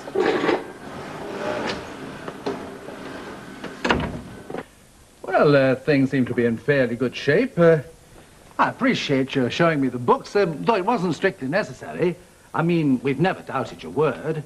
It's just that we feel that your sense of priorities is a little on the shaky side, shall we say. Well, it's not been no doddle, making the jump like. Oh, we understand that, which is why we feel that a period when we give you extra support and advice might be helpful. Oh, sure. Quite frankly, what's needed here is stability. That's got to be the key policy word from now on. Granted.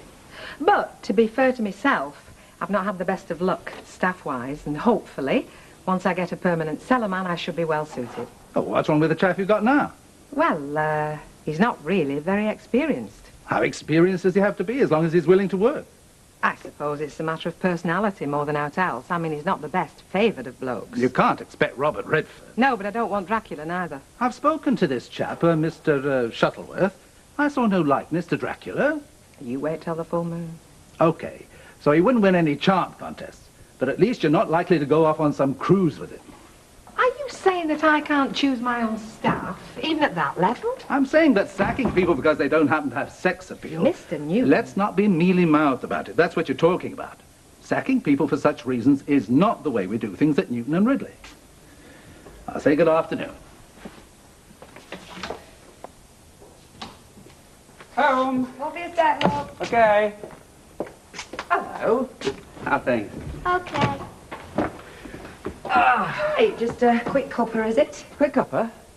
Oh, blimey, we're eating out, aren't we? Well, it was your idea. You said this dinner. Yeah, well, 2 lagers and I'm ready for anything. Right, well, everybody's toughed up. I better go and put a clean shirt on. What time's Becky due, Petal? Be here about 7, I think. Oh, you're not deigning to eat out with us then? No, Auntie Emily's coming round, and I've invited Becky. She's fetching Prince, and we're going to Bathing. Yeah, it's this dog craze. Now, even the book.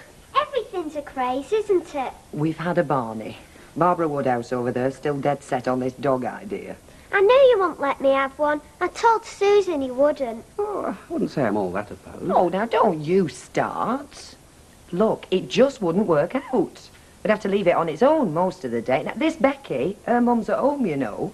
And as for Tiger, well, quite honestly, that pal of Susan's just lets him run wild. Surely we could manage a little puppy. If they don't stay puppies for more than 6 months. But I'd train him, Mum, wouldn't I? No, you wouldn't. Not once the novelty had worn off. Maybe when you're a bit older. When I'm a bit older. I'm in the proper school now. Kennel's the answer. I don't agree. Anyway, you need planning permission. You never do agree on anything important. You can't even agree what my second name is. Oh, blimey. Can I top you up, old son? No, thanks, Miss Baldwin. Money having the one. Not a man for drowning your sorrows, is it? Hey? I'm in talk to Ivy. She was telling me the wedding's off. That's right. She tell you why, did she? No, I didn't ask. I could see that there'd been some sort of a rift. Yeah, well, we'll do us jobs. At least I will. No fear of me putting my coat on. Have you seen our Jack? Not since dinner. Oh, I saw him down Rosamond Street round about 3:30. What are you doing? Well, he got his cart and his ladder. Aye. Do you know you're now getting to grips? You know, I can't stop him working. His tea's on the table, and, well, I'd got it into my head that he'd be in here having a skinful. Just goes to show, though, some folk do see the light. You don't think he's been taken over, do you, by something from another planet? Aye, they'd have to be desperate. And maybe that's what they have instead of life imprisonment. You will go down to earth and do 6 years as Jack Duckworth. What? Well, we all know you fancy him. He's told me he's had to lock the cellar door. Oh, must be like a blue movie in here once the towels are on. If Jack does show his face tonight, tell him I'd like a word. Well, I don't know how he went on with George Newton, but I reckon that's put the tin out on things. Hi. Hi. Out on the town, are you? Well, not exactly, no, but we're having his teas made first. Ivy doing the honours? No, Audrey, assisted by Nick. A pint and half a log, please. Is she settling in for a long stay? Well, she has no definite plans, and we've got a spare room in our new house. Hello, Brian. Hello, good. Hello, George. Shall we sit down?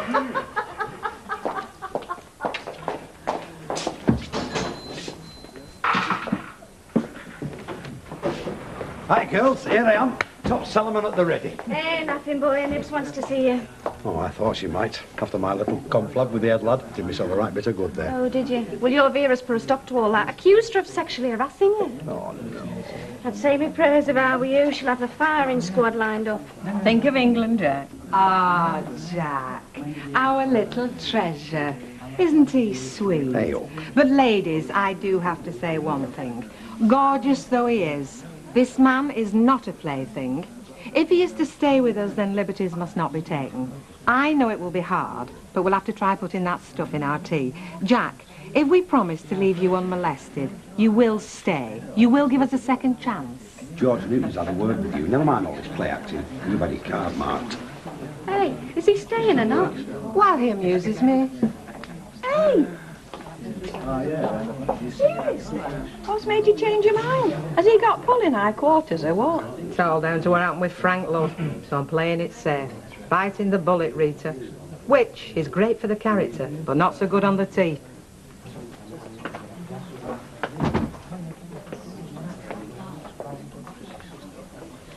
Are we talking or am I in Coventry? Well, you're not exactly flavour of the month, are you? It's just that we're a bit out of our depth, George, not being that strictly religious ourselves. Well, it's not so much that side of it. This to my mother, sunshine. Oh, don't worry. I know what I'm up against. I know your mum doesn't take her faith lightly. Then why did you tell her such a daft tale?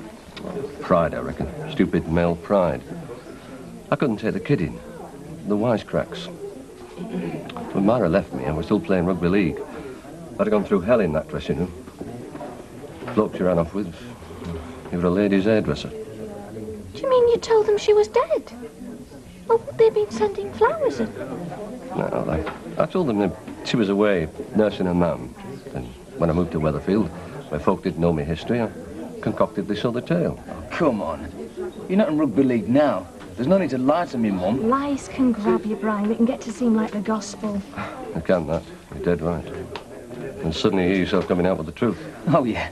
Very brave. I mean, what, you're after a medal? Oh, come on, be fair. All I'm trying to do is prove I'm not just a cheapskate. Well, I reckon when it's all weighed up, that's just what I am. I once got kicked in the head, you know, in a scruffy little reserve match down St Helens. They all thought I'd pegged out. I wish I had. I'm just that shattered. I can't see a future without Ivy, to be honest with you. I'm desperate. I don't know what to do for the best.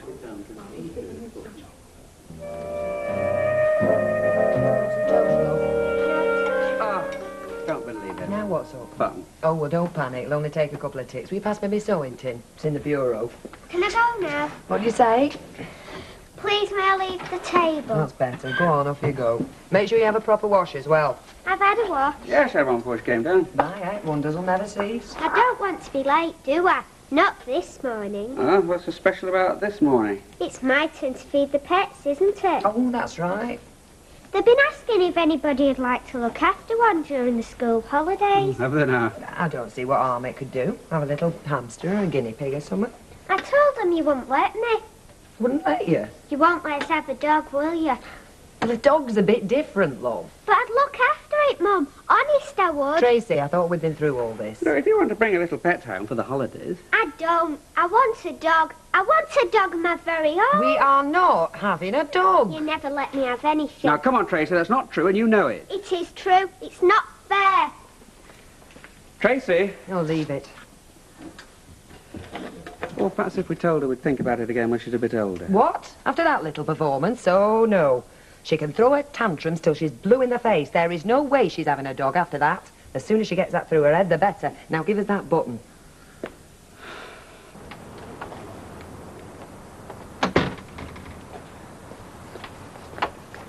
Hang on.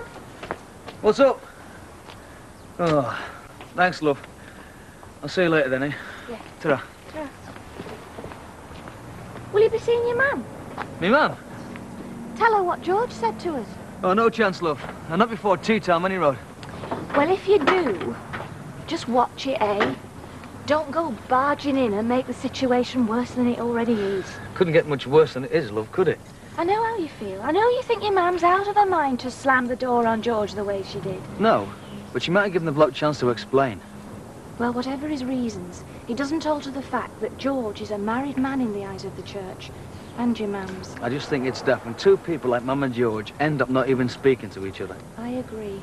I just don't want you making the situation worse. I know you when you get going. Well, if you reckon you can do much better, love, then be my guest. Only somebody's got to spell out a few facts of life to Mum for her own good. I'll see you later.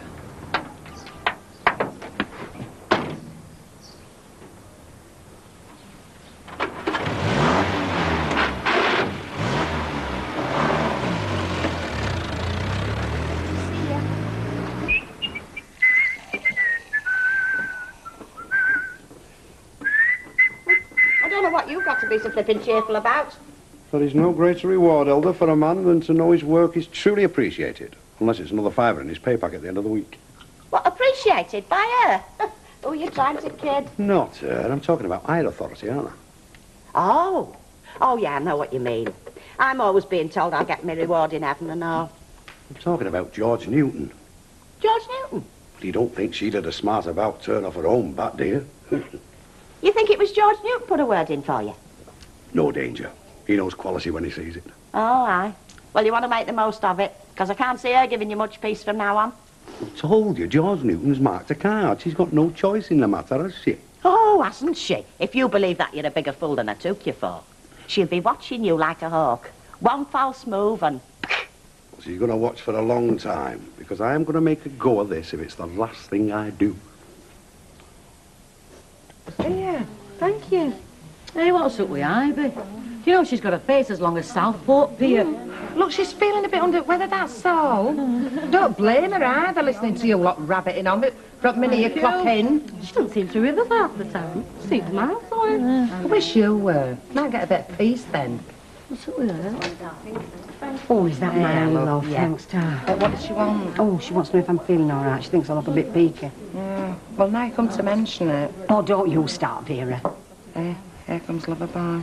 Stop calling him Loverboy. I think he wants a word. Well, I don't, Vera. After me, will you, George? Oh, you shouldn't be so lucky. Well, I never know me luck, do I? I mean, Ivy's not been showing much interest lately, has she? Yeah, love, I'll see you right if she won't. Now listen here, you. Leave it, Vera. No, Charles, I've something to finish off downstairs. I'll see you later. What have you been doing to that poor fella? Doesn't look as if he's got strength enough to lift the cup. You don't want to go wearing him out before you get him to the altar. Look, I'm warning you. Shut that trap of yours. Oh, Hang on, Vera. She's only joking. She didn't mean no harm. Oh, I can see that. I mean, we're all in stitches, aren't we? What's up with you, Vera? Me? You're the one who's in danger of strangling herself if you don't tie a knot in that tongue of yours. All right, Vera. You can talk, can't you? Jumping down my throat every time I open my mouth, especially where he's concerned. You don't fancy him yourself, do you? Is that it? The worker's life. Oh, come on, both of you. Now, all right. All of you. Now, look. It's not Vera's fault. She's been doing it to protect me. To protect you. Now, come on, Ivy. It's all right, Vera. They've got to know sometime. Know what? It's about me and George and the wedding. Well, what about it? Well, it's off. Off? Yes. That's right, so now you know. But why? Because we felt it was for the best, all right? Oh, God, I'm sorry, Ivy. Honestly, I've no idea. No, I know. Now, let's just let it drop. Squeeze me another cup out of there, love, will you? Yeah. I am sorry, Ivy. Yeah. It's funny how wrong you can be, innit? You know, I'd have put my last pound on you two getting hitched. Still, I mean, it's your lives, innit? And if you've decided it's for the best...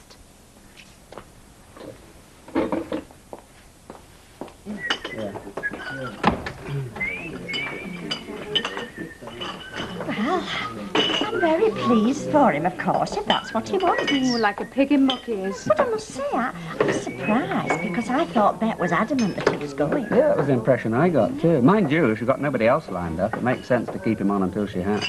Yeah, and it makes sense and all if he happens to be a mate of the big white chief, doesn't it? I'm not with you.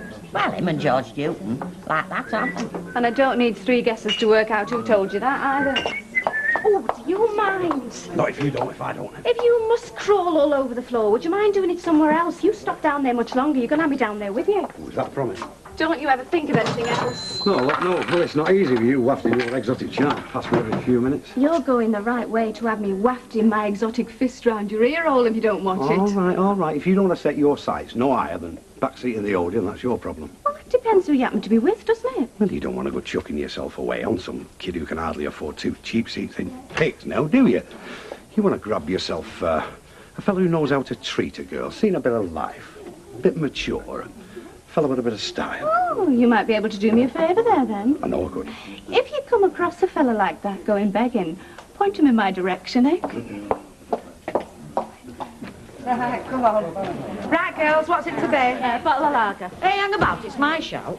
Look, I'm only ordering. I didn't say all about paying for them. Well, I'll have a bottle of shandy and a steak pie hot. Here, I'll grab that table. Yeah, I'll have the same. I thought you said lager. Oh, steak pie. Right, Vera. I'll have half lager. Have you got any hot pot? No, not today. Betty's still off. Pies and out. Meat and potato pie. I'll get drinks first. Behaving yourself, I hope. What else, my treasure? Where's your mate today? Oh, Ivy? Yeah. Oh, she just didn't feel like it. She's all right, isn't she? Yeah, why shouldn't she be? Well, I've not seen much of her lately. George was in here last night chatting to Gail and Brian, but there was no sign of Ivy. I just wondered if she were ill or something. Well, I don't suppose there's any harm in telling you. Now that lot know, it'll spread quicker than flood any road. What will? Wedding's off. Oh! Yeah, that's right. But why? Well, search me. They've just decided not to get wet. Oh, and they seem such a well-matched couple. Still, I suppose if you've got any doubts at all, it's better to call it off than leave it too late. Yeah. Well, I suppose if anybody'd know about that, you would.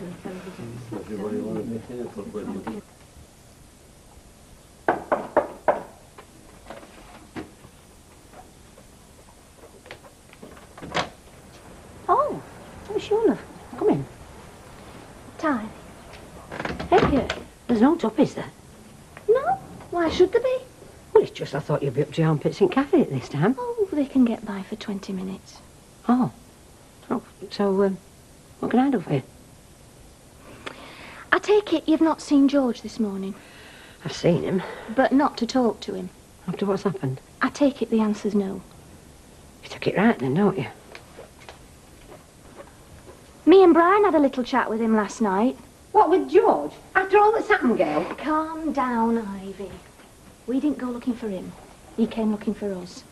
Did he now? I can just imagine what our Brian had to say and all. Not a lot as it happens. George did most of the talking. He wanted to explain his side of things. His side of things? How he began to live this lie about him being a widower, long before he met you. The torment he's been through since he realised that you and him were heading the way you were. The torment he's been through? What about me? What do you think I've been through? Honest, I don't believe I'm listening to this, I don't. He is a divorced man, Gail. And he led me to believe that he could marry me when he knew all along he was never in a position to. He knew it. Look, Ivy, he didn't have to come and find us last night, but he did. Because what he wants more than anything right now is to sort things out between you and him. Well, he's left it a bit late for that, hasn't he? Ivy, I know how you feel. We both do. I'm speaking for Brian and all. But we both think you ought to at least hear him out. But listen, Ivy. Do you want to slam the door on him? Shut him out of your life forever? Because after all you two had going for you, I'm not at all convinced you do.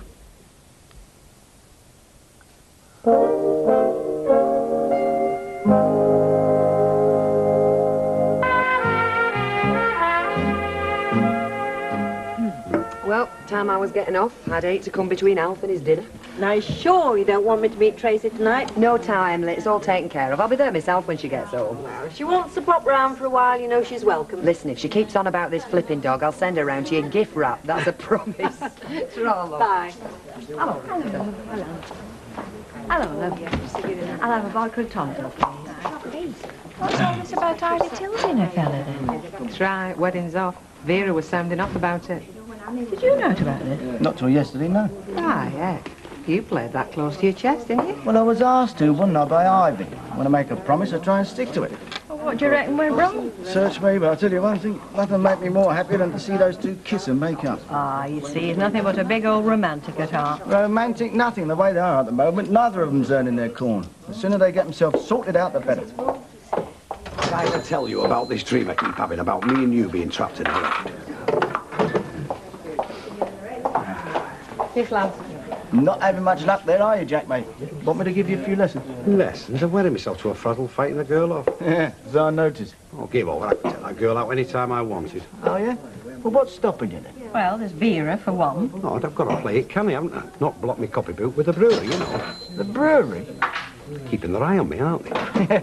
Yeah, that figures. Listen, mate, I might just be a cellarman to casual observer, but to them as know what they're about, them with an eye for management potential, like George Newton.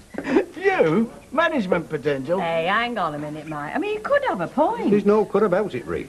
I mean, he could go right to the top, could Jack Flash? Oh, you reckon, do you? Definitely, yes. I mean, he's got a head start over everybody else, hasn't he? He's got his own set of ladders.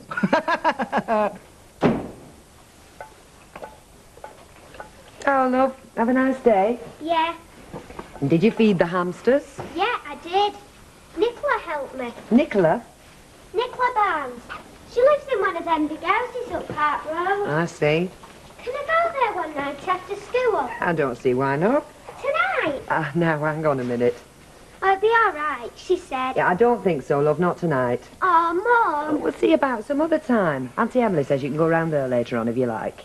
Nicola's mum and dad work all day. Well, they need to if they've got one of them big houses on Park Road. And Nicola's got a dog. Now, before you start, Tracy, we are not having a dog. How many more times do I have to tell you? Oh, Mum, it's not fair. You won't let me have a dog. You won't even let me go and see Nicola's dog. I just don't think it's a good idea to go now, that's all.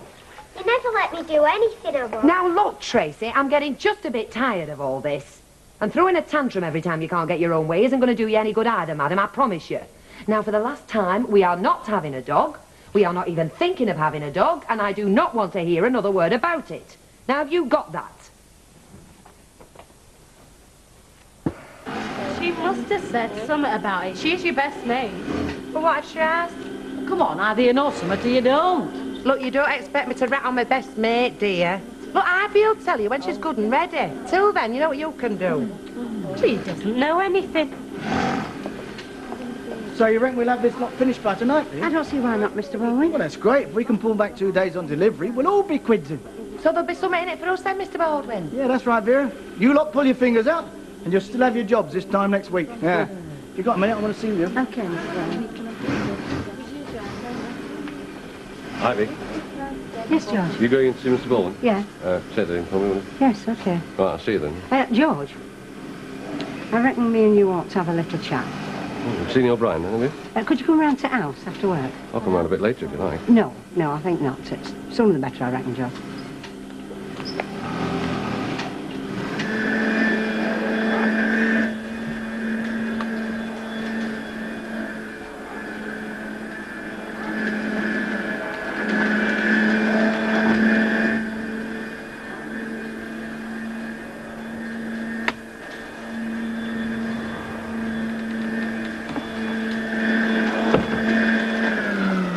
Tracy?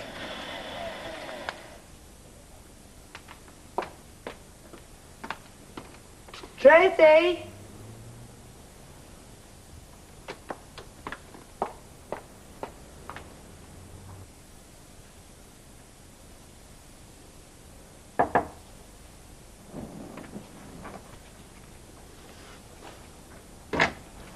Ivy, Come in. so. I take it you've seen O'Brien, then? No, I haven't, as a matter of fact. It was Gail that told me you'd been round to see him. Not that I'd feel any different after what's happened. Doesn't change a thing as far as I'm concerned. Nothing ever could, George. You led me on good and proper, didn't you? And I fell for it, hook, line and flipping sinker. You knew from the start that we could never get married in church, and you knew how I felt. And yet you let me go on thinking and planning and... I hoped something would turn up. I hoped right till the last minute I could find a way around it. The last thing I wanted to do, Ivy, was to hurt you. Believe me. Believe you? How can I believe you when you've deceived me like you have? If I hadn't have insisted on getting married in church, I might never have found out that you were divorced. If I thought you would have married me in a registry office, I would have told you a long time ago. It wouldn't have made a scrap of difference to you and me. Why, now, because, well, I know how you feel about the church. But why, George? Why did you lead me on? You built up me hopes and you knew all along that it were going to end like this. I mean, why did you have to live a lie? I didn't know what was going to happen, did I? You and me. Well, when I moved to Weatherfield. Oh, you've been cracking on you've been a widower that long, then? I have. Oh, it sounds daft, I know. But for the best of the time. My missus ran off with a mate of mine before I came to Weatherfield. The divorce went through, and that was it. I mean, how do you think I felt? Big, strong lad, women screaming what they'd like to do to me every Saturday afternoon. And I'd lost my missus to a little weasel half my size. Did a lot for my macho image, didn't it? So, when I came to Weatherfield, I told everybody she'd popped off. I reckon no one need know any different. I didn't know I was going to get a job in Baldwin's and meet you. Well, you know the rest. Yeah. Yeah, I do. Believe me, Ivy, the one thing I wanted to do was make you a good husband and bring a bit of happiness into your life. I still do. Well, the way things are... Well, there's no way that we'd never get married, George. No. But there's no need for us to shut each other out of our lives. Not after what we've had going for us.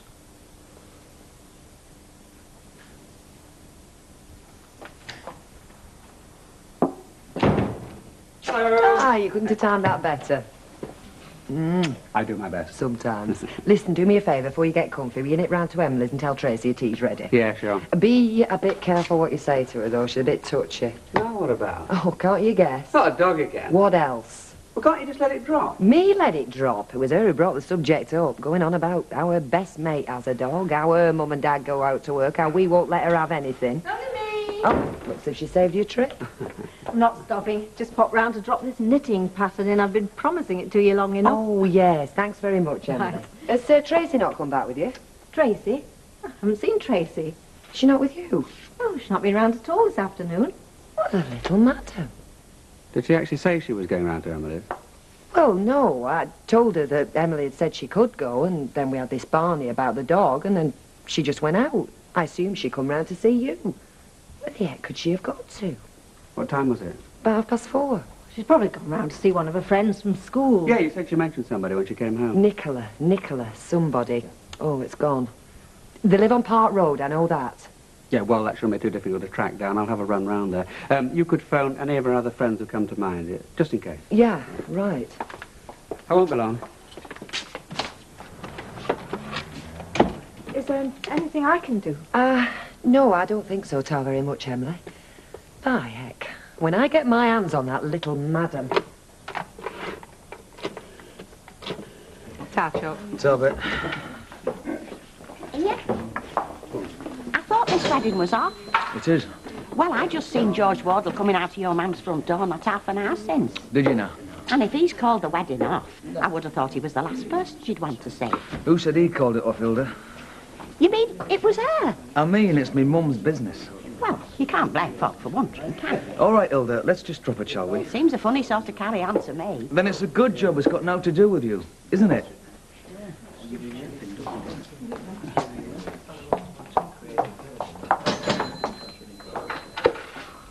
Putting the boot in, was she? No. As a matter of fact, she was saying how much she rated you. But don't let it go to your head. Right, she won't flaming paying next. Where's your tame gorilla tonight?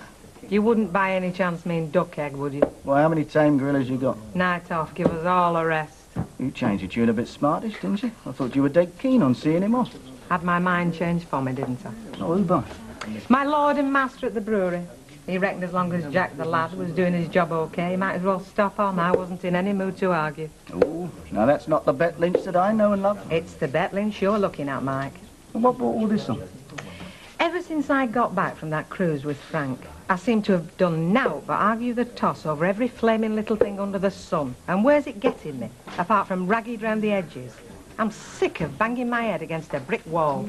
From now on, it's anything for a quiet life. So if you were thinking of chucking that scotch all over me, now's your chance. Well, your prices? You've got to be joking. Hello, Mrs. Humphreys. It's Tracy Langton's mum from school. Yeah, I just wondered if Tracy had been round there tonight. No. I see. No, it's nothing to worry about. It's just Tracy went out to play straight from school and she never said where she was going. I just wondered if she'd come round to play with Vanessa. Yeah. Well, thanks very much anyway, Mrs. Humphreys. Bye-bye. Any luck? Where is she, Ken? Where could she have got to? Is there anyone else we can try? Nobody I can think of. Nothing, I'm afraid. Nobody around here seems to have set eyes on her since she came home from school. What are we going to do, Ken? What are we going to do? There's only one thing we can do, isn't there? Police. Well, we've no idea where she is, have we? Oh, if only I'd gone after her. If only I'd asked her where she was going. If only... Now stop it. There's probably a perfectly simple explanation. Police? I want to report a missing child.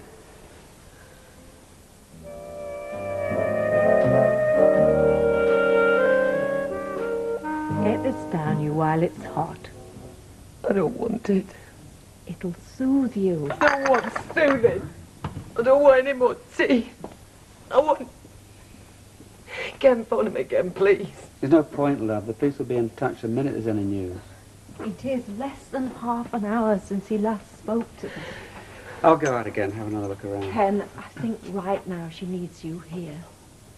They're doing all they can. Doing what? Looking where? God, I don't know. Where is she? Where is she, Ken? They'll find her, love. She'll be all right. All right. It's nearly 10 o'clock. She's been missing for almost 6 hours. She's probably crept in somewhere and fallen asleep. Children do. Yeah. And children get... Oh, it's all my fault. If anything happens to that child, it's all my fault. rubbish. I was the one she had a row with over that stupid dog and went running off heaven knows where. But, love, don't you see, if she has gone off in a fit of temper of her own accord, then she'll come back. She's probably just hiding somewhere, trying to punish us. Yeah, it may have started out like that. Now, it's dark, and it's cold, and it's late. She could have met anybody. She could be. Oh, Tracy, please come back safe and sound. Please, God, don't let anything happen to her. I love her so much. Tracy. Oh, Tracy.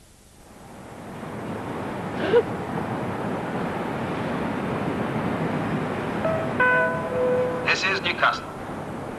Welcome to Newcastle. Passengers all change please from the Liverpool train on platform 8. Passengers for Heworth, Walton Corry, East Borden, Seabourne and Sunderland, platform 6 at 22:15. Passengers for Johnston, Bladen, Wylam, Truddow, Stocksfield, Ryden Mill, Corbridge and Hexham, platform 11 at 22:30. Passengers for Manners, Clonlondon and Morpeth, platform 4 at 22:30.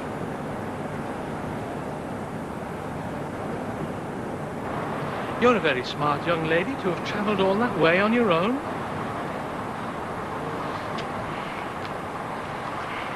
I saw you on the train. Did you enjoy the ride? It was all right. I expect someone's waiting to meet you. I can take you anywhere you want to go in my car. No, thank you. But it's terribly late for you to be out on your own. Please go away. I only want to help you, dear. My mummy and daddy told me not to speak to strange people. Oh, but I'm not a stranger. We travelled all the way from Manchester together in the same train. Up the ramp. If you don't go away, I'll tell that policeman of you. Bladen, Wylam, Truddow, Stocksfield, Ryden Mill, Corbridge and Hexham, platform 11 at 22:30. Passengers for Manners, Clonlondon, Morpeth, platform 4 at 22:30. Now, young miss, and who are you with? All by yourself, are you?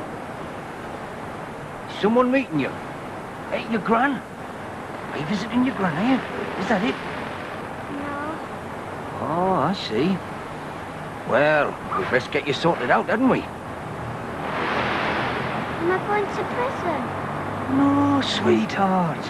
Look, you just come along with me, tell me all about it, and everything will be fine, eh? All right, pet?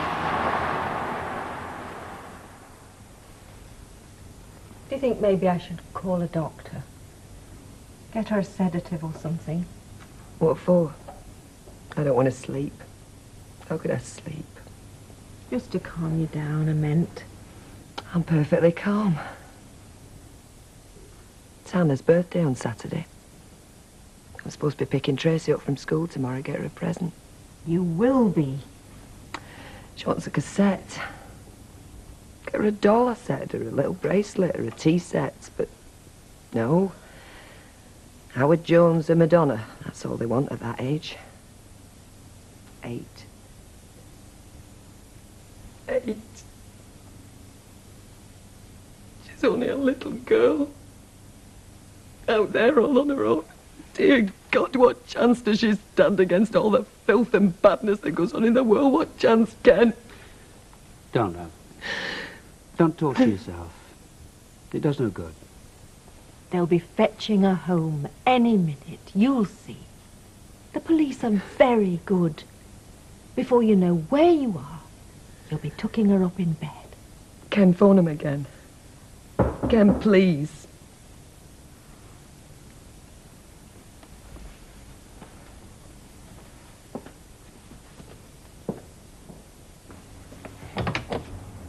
Come in. I'm sorry to intrude, but, well, we heard about Tracy, so me and the lads thought we'd have a look round, you know, just in case the police missed anything. It's a very kind thought, Curly. Come on in. Well, the thing is, I found this down by the canal, so I just wondered, you know. It's not us. Oh. Just as well, eh? Seeing how it was so near the, well, I better be getting back. I'll keep you posted of any further developments. Well, one of us will. Thanks. Oh, and tell the others to check in here from time to time in case we hear anything. Right.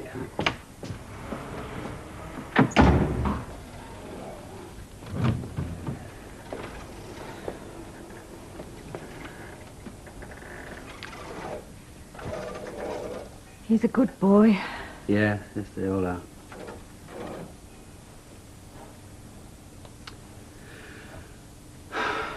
You're so blasted helpless. Love, I can't just sit here doing nothing. I should be out there with them. No, Ken, don't leave me. I need you here, especially if...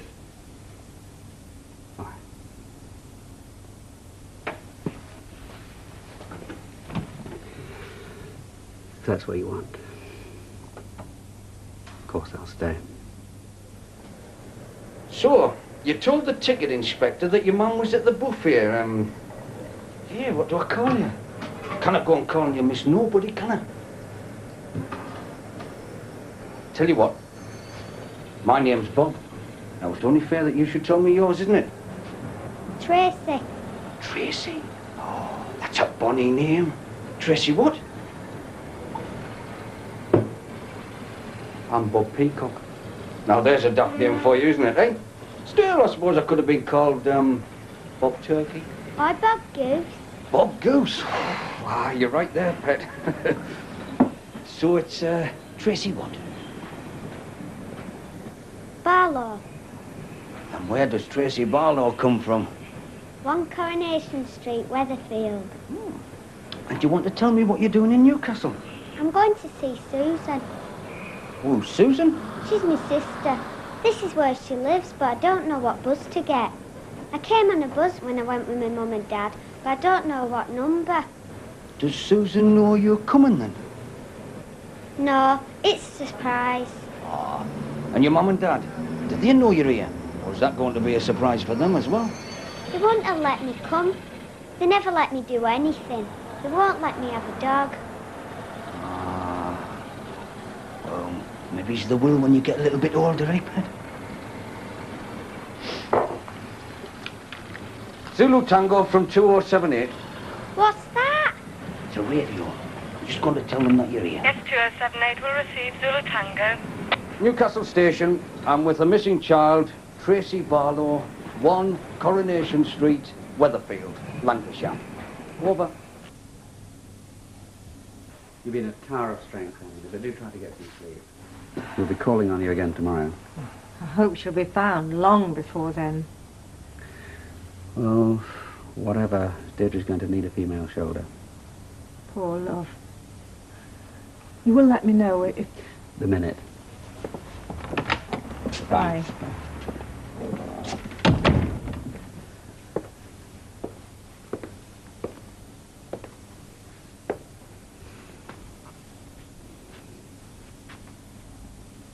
Would you like a piece of toast, love? Some soup? Ken. Look, you've not eaten a thing since lunchtime. You've got to keep your strength up, love. You could be in for a long night. I'll do your hot milk, at least.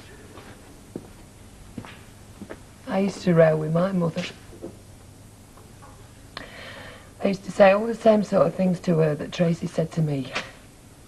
You're horrible. You don't understand. You won't let me do anything. Remember once I wanted to make toffee and she wouldn't let me, so I got on my little tricycle and pedalled off in off. I was only about 5. I think I got cold feet before I reached the end of our street. And then another time it was because she wouldn't let me wear lipstick when all my mates were, and then after that it was because of some lad I don't even remember now. It probably had a bit of a reputation, or he was a few years older than me or something. The point is, I always said I won't be heavy-handed with my daughter. I've discussed things with her, not lay down the law. We'll be able to talk to each other, see each other's point of view. So what do? You are not having a dog, and that's that, and I do not want to hear another word about it. So much for enlightened parenthood. That's discipline, love. No kid can have just what they want. It's something all parents have to do. But when it comes to the real issues, I know that you and Tracy will sort things out sensibly. If I ever see her again. Right now, Tracy is just a little girl who occasionally needs a firm no. Now, there's nothing wrong with her. Besides, we don't even know it was the dog, do we?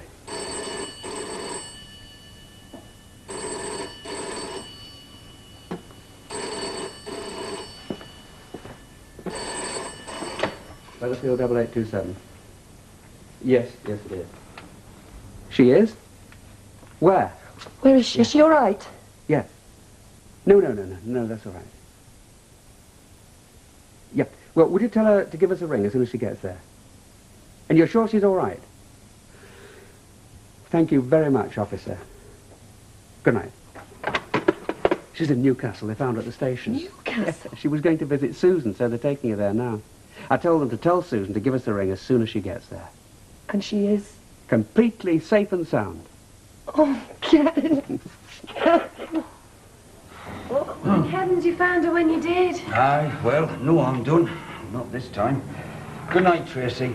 And I hope in future you ask your mum and dad before you go wandering off. Otherwise you'll be keeping poor old coppers like me up till all hours of the night, when we should be all safely tucked up in our little beds. Just like you, eh, pet? Take good care of her now. I will. Thank you again for bringing her. It's all part of the service. Good night. Good night. He's nice.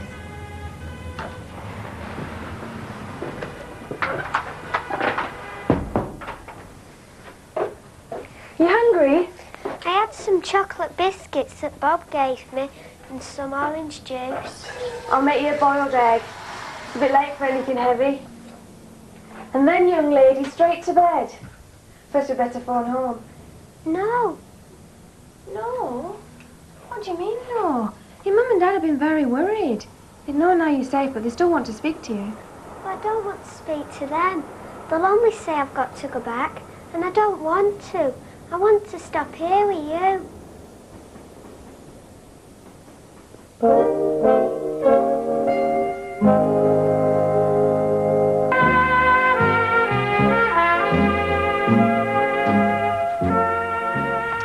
Oh, now what are you looking for? Milk. It's there under your little red cone. Where? There! Oh, damn. Looking for the bottle, weren't I? Look, we're having no bottles on no tables from now on. Or sugar bags. We're having milk jugs and sugar basins. Well, I suppose we're having fish and chips on flipping plates, will we? Yeah, well. Well, I mean, Nora, Peter, have you been mentioning the honours list? Look, belt up, yo. It's about time you had a little bit of respect for your father and all. Oh, yeah. Like what you have, you mean? All right, I admit that I've been a bit sceptical about his chances, but now he's got real prospects. Well, I think as a family, we should support him. Your mother's right. Support me. I've done nothing but support you ever since I got my first wage packet. I meant as if you didn't know. Encourage him. Look, wouldn't you like to see your father as a landlord of his own little pub? And me as a landlady? Yeah. You know what them pub landladies do, don't you? They get together in groups, go away to Marbella, get off with all the golfers, while their old fellas are slaving away behind the bar at home. How do you know? Because I'm a very well-informed young person, that's why. Still, suppose it beats pounding a sewing machine at Baldwin's sweatshop, doesn't it? Hey, yeah. I'll be able to let my nails grow long now. Have my hair done every week. Hey, hang on. Who's getting this pub? All right, Chuck. So you can let your nails grow long and have your hair done every week as well? I wouldn't get too carried away if I was your father. You've got a long way to go yet. Yeah, but he's made a good start, hasn't he? That's the main. He's put his back into it, and it's been noticed by folk that counts. You know what? I bet, look, somewhere in Newton and Ridley's offices, there's a special file marked management material. And on that file will be a load of names. And one of them names, Duckworth J, underlined 3 times in red with an asterisk. Yeah. Do you know, I'm a very fortunate woman. I've been telling you that for years. Yeah, my husband and my son, both on the way to fame and fortune. I'll settle for the fortune. Oh, you'll crack it, no danger. You seem very certain, Mother. I am certain. You both got one priceless asset behind you. What's that, then? Me. Oh, Vera. You know I like hot milk on my cornflakes this weather. Give over. It's not even winter yet. It's like flaming Siberia down that Rover's cellar. Gets any parking, I'm going to be borrowing a long pair of old woolly tights. You want to watch him, man? Next thing he'll be asking, can he wear your high heel shoes? You've got no chance, they're too big. Hey, how's my bird to paradise this morning? Well, that black one with a big chest right off a grub. Oh, no, not me dollar pound. She's a lovely bird and all. Hey, will you do us a favour? Will you keep your eye on her for us? All right. Well, I've got my plate full today. Not this one, though. So, what you got planned for today then, Cyril? You and Curly doing all right then? How are we eckers like? Knocking some kludgy down in the old chapel yard. Well, never mind, love. Even Moneybags Baldwin across the road started with notes. No, you'll soon be a big tycoon. It's not like Wimpy's. Oh, you mean have his own hot dog stand? Oh, setting a notice of him, Cyril. Do you know within that Rover's cellar's pickled his brain? Listen, Dad, you can't see your way to London as a tenner till this demolition job pays up, can you? Hey, can you shout up? I'm a bit mutton this morning. Forget it. Can I lend you a tenner? Oh, what's going on now? Nothing. Terry, could I, knowing you're my own flesh and blood, so she says, see you down. And think on. Want a pint of pint? Oh, come dinner. Hey, that, Cyril, I can't see you going right, short. Mum. No, keep it. So very much. Hey, you're not scrounging off every Tom, Dick and Harry. We brought you up better than that. You didn't bring me up. My mum did. Oh, she did she? Well, I can remember taking you down to Bessie Street School because you were too scared of a big kid called Brenda Watson. Look, mate, the only reason you walked with me to school was so you could shut up that red-headed history teacher. I'll see you, Mum. Yeah, see you, Cyril. All right. Oh, I do hope Aunt Cyril does well. Don't you, Jack? What to do? Want to get me tenner back, don't I? Do you know you're heartless, you? Heartless. Oh, I think the world of him, really. I do, honest. Right, that's me off. We'll go and have a noggin with Big Alec the Drayman, get the lowdown on the brewery gossip, which pubs are up for grabs, latest on Bet Lynch's probation. What was that? Bet Lynch, she's on 3 months probation, didn't I tell you? Well, since she went swanning off on that cruise with Greasy Frank Mills and the brewery, Neil Newton and Ridley knew naught about it. She could be out on her ear at any time, leaving yours truly with his feet under the Rover's table. Who's a clever boy then? On probation, eh? Bet Lynch. It's fair made my days, that, Jack. You're heartless, you. Heartless. Oh. All I'm saying is you could have told me. I mean, heavens above, we are supposed to be friends as well as workmates, aren't we? Of course we are, Betty, love. To tell you the truth, I was dead ashamed. Ashamed? Well, even I've got me pride, you know.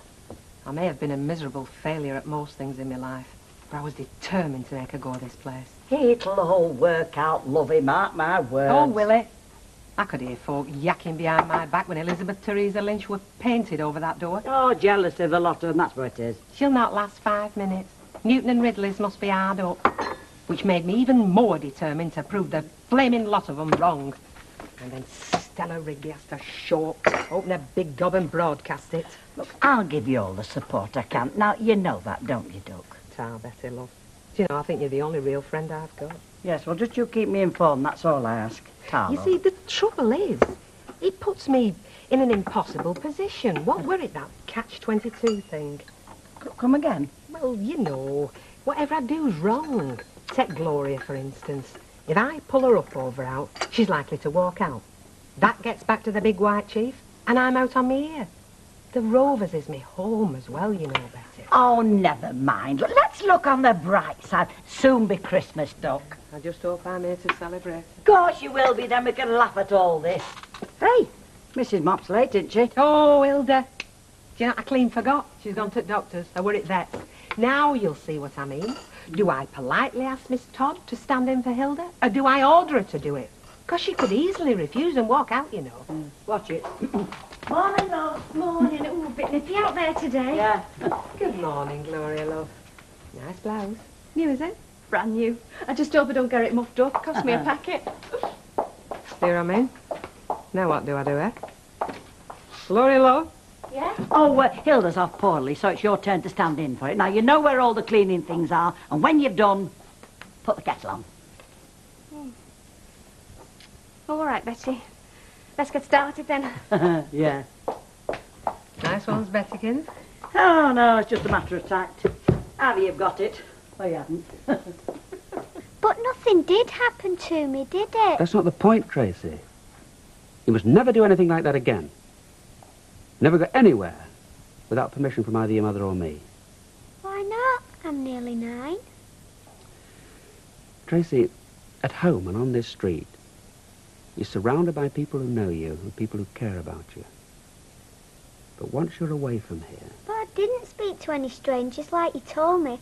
Honest, I didn't. Only that policeman, and he was nice.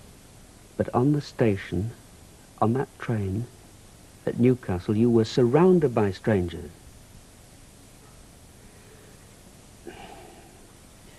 Tracy, try to understand. Not everybody in this world is good and kind.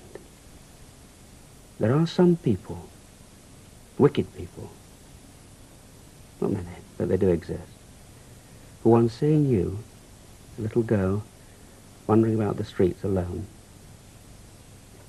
well, they would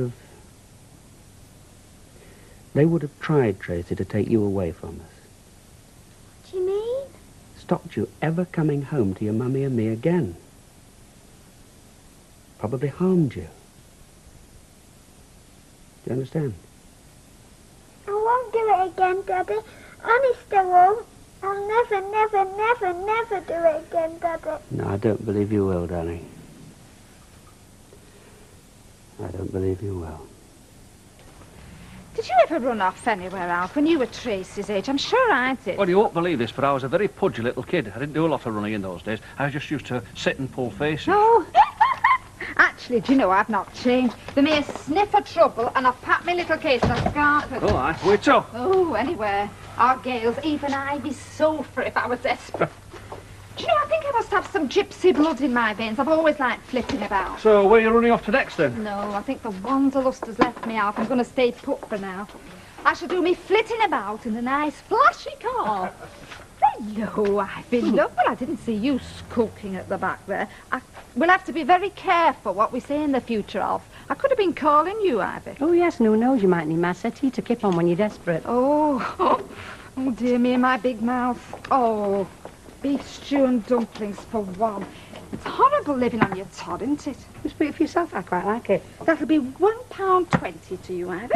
Hello, me neck, Alf. Have you put all your prices up to pay for this lot? Listen, this is still the cheapest shop in this street by far. Yeah, and Alfie has to pay little old me, you know, and I don't come cheap. I bet you don't. Thank you very much. Oh, hello, Ivy, love. We're trying to have a word all morning. Well, look, it's very private, the back of the baked beans. That's where me and Alfie always go. Isn't it, Alfie? Oh, hi. I could murder a cuppa. Yeah, OK, I've got kettle on. You know, it's a shame. Those two were meant for each other. Oh, we do mess up our lives, don't we, Alf? The trouble is, we only get one chance. So, this is the famous recorder. Rob and Maxwell not offered to buy you out then, Dad? I think there's more chance of your dad buying Maxwell out. Now, there's the thought. Don't forget these suits, salmon sarnies for the train. I mean, you can't rely on a buffet bar, can you? Thanks, Deirdre. It's nice being treated like a VIP. You are a VIP. Well, here you are anyway. Thanks, Dad. And I think your paper's great. I do, honest. Promise to send me a copy every week. Oh, yeah, of course he will. I'll see to that. Well, coming from a high flyer in the hectic world of market research, that's praise indeed. Work. I don't relish the thought of going back to that. Still, a job's a job these days. Thanks again for all you did over Tracy. I think she's learned a lesson. I've sought to pocket money for a fortnight, hit her where it really hurts. Don't tell Tracy, but in a way I'm sort of glad she did it. Pardon? Well, it's brought us together as a family. It's a nice feeling. Thanks. We do miss you, you know. And Peter.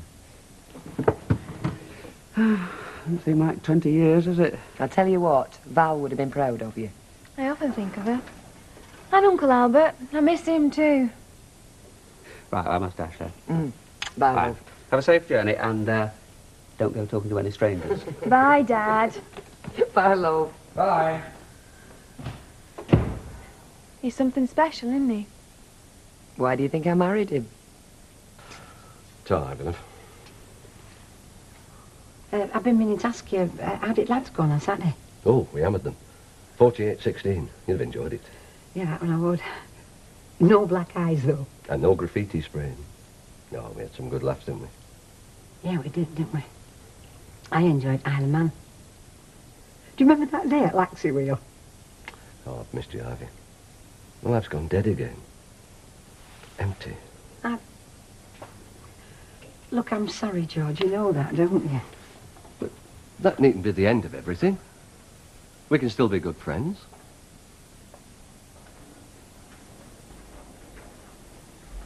You have missed me, haven't you? Yeah, of course I have. Well then, why throw it all away? I don't know about you, but I'm fed up with sitting in nights.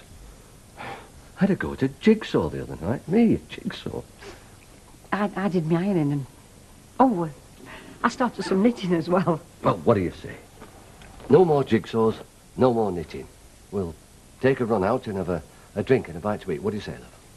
Well, is there any point, George? Of course there is. And I won't take no for an answer, so there. All right. It'll give me a chance to wear my new frock, won't it? That one I bought in Douglas. Ah, happy days. Blue, isn't it? Green, you daft pie can. Oh, I will. I'll pick you up about 8 o'clock then. Okay. Yeah, I'll be ready. Bye, George. Bye, love. Hey-o! Where have you been, to see your probation officer? Oh, she in? Chef! Where a flaming hell have you... Hello, Terry. Hiya, Terry. Do you fancy a pint? What do you think? Miss Todd? Yeah. How's your Sweeney getting on? It's a good one, that, isn't it, eh? Fantastic. Well, it was the first time I heard it. In infant school. Pint and a half, please. Hey, Terry. Mrs. Bishop's been telling me Baldwin's got transport problems, so perhaps we could deliver for him. Mrs. Bishop's going to put a good word in for us. Norman, you are being rather impulsive. Yeah. Why don't we break into Baldwin's yard, really knacker his van up? That way we'll be able to name our own price. We don't have to break into his yard, because Mrs. Bishop's got a key, haven't you? Norman! Oh, we're only joking. You speak for yourself, mate. Just look at the segs on that and there. That's knocking an old bog down, that is. Don't worry, Mrs. Bishop. I'll have a word with Mr. Baldwin, all right? Here. And cheer up, will you, Terry? Why? It's been a rotten year as 85. All I can say is roll on 1986. Hey, in 1986, you'll be a dad. Hey, if it's a boy, you're going to name it Norman after me. Thanks, love. Right. Hi up. Barbara Cartland's mother's just arrived. Oh, flaming hellfire. Stella, what a pleasant surprise. That dear. Oh, what's your posh coat, cock? Undispersed, full of dregs. I just popped in, Bet, to apologise for that little faux pas I made last night vis-à-vis the brewery. Oh, that? Don't worry, Stella. All my friends knew about it. Of course we did. One large G&T coming up. I mustn't be too naughty, Bet. I got the Merc outside. Shame for her, isn't it? Only me and my hubby. Well, he's the cellar man here. Oh, I didn't realise you were in the licensed trade. Oh, we're not? Well, not yet, no. I'm the rag trade, you know, the fashion business. Not a model, surely. Cheeky cow. I expect Bet will be out on her ears soon, won't you? What do you think?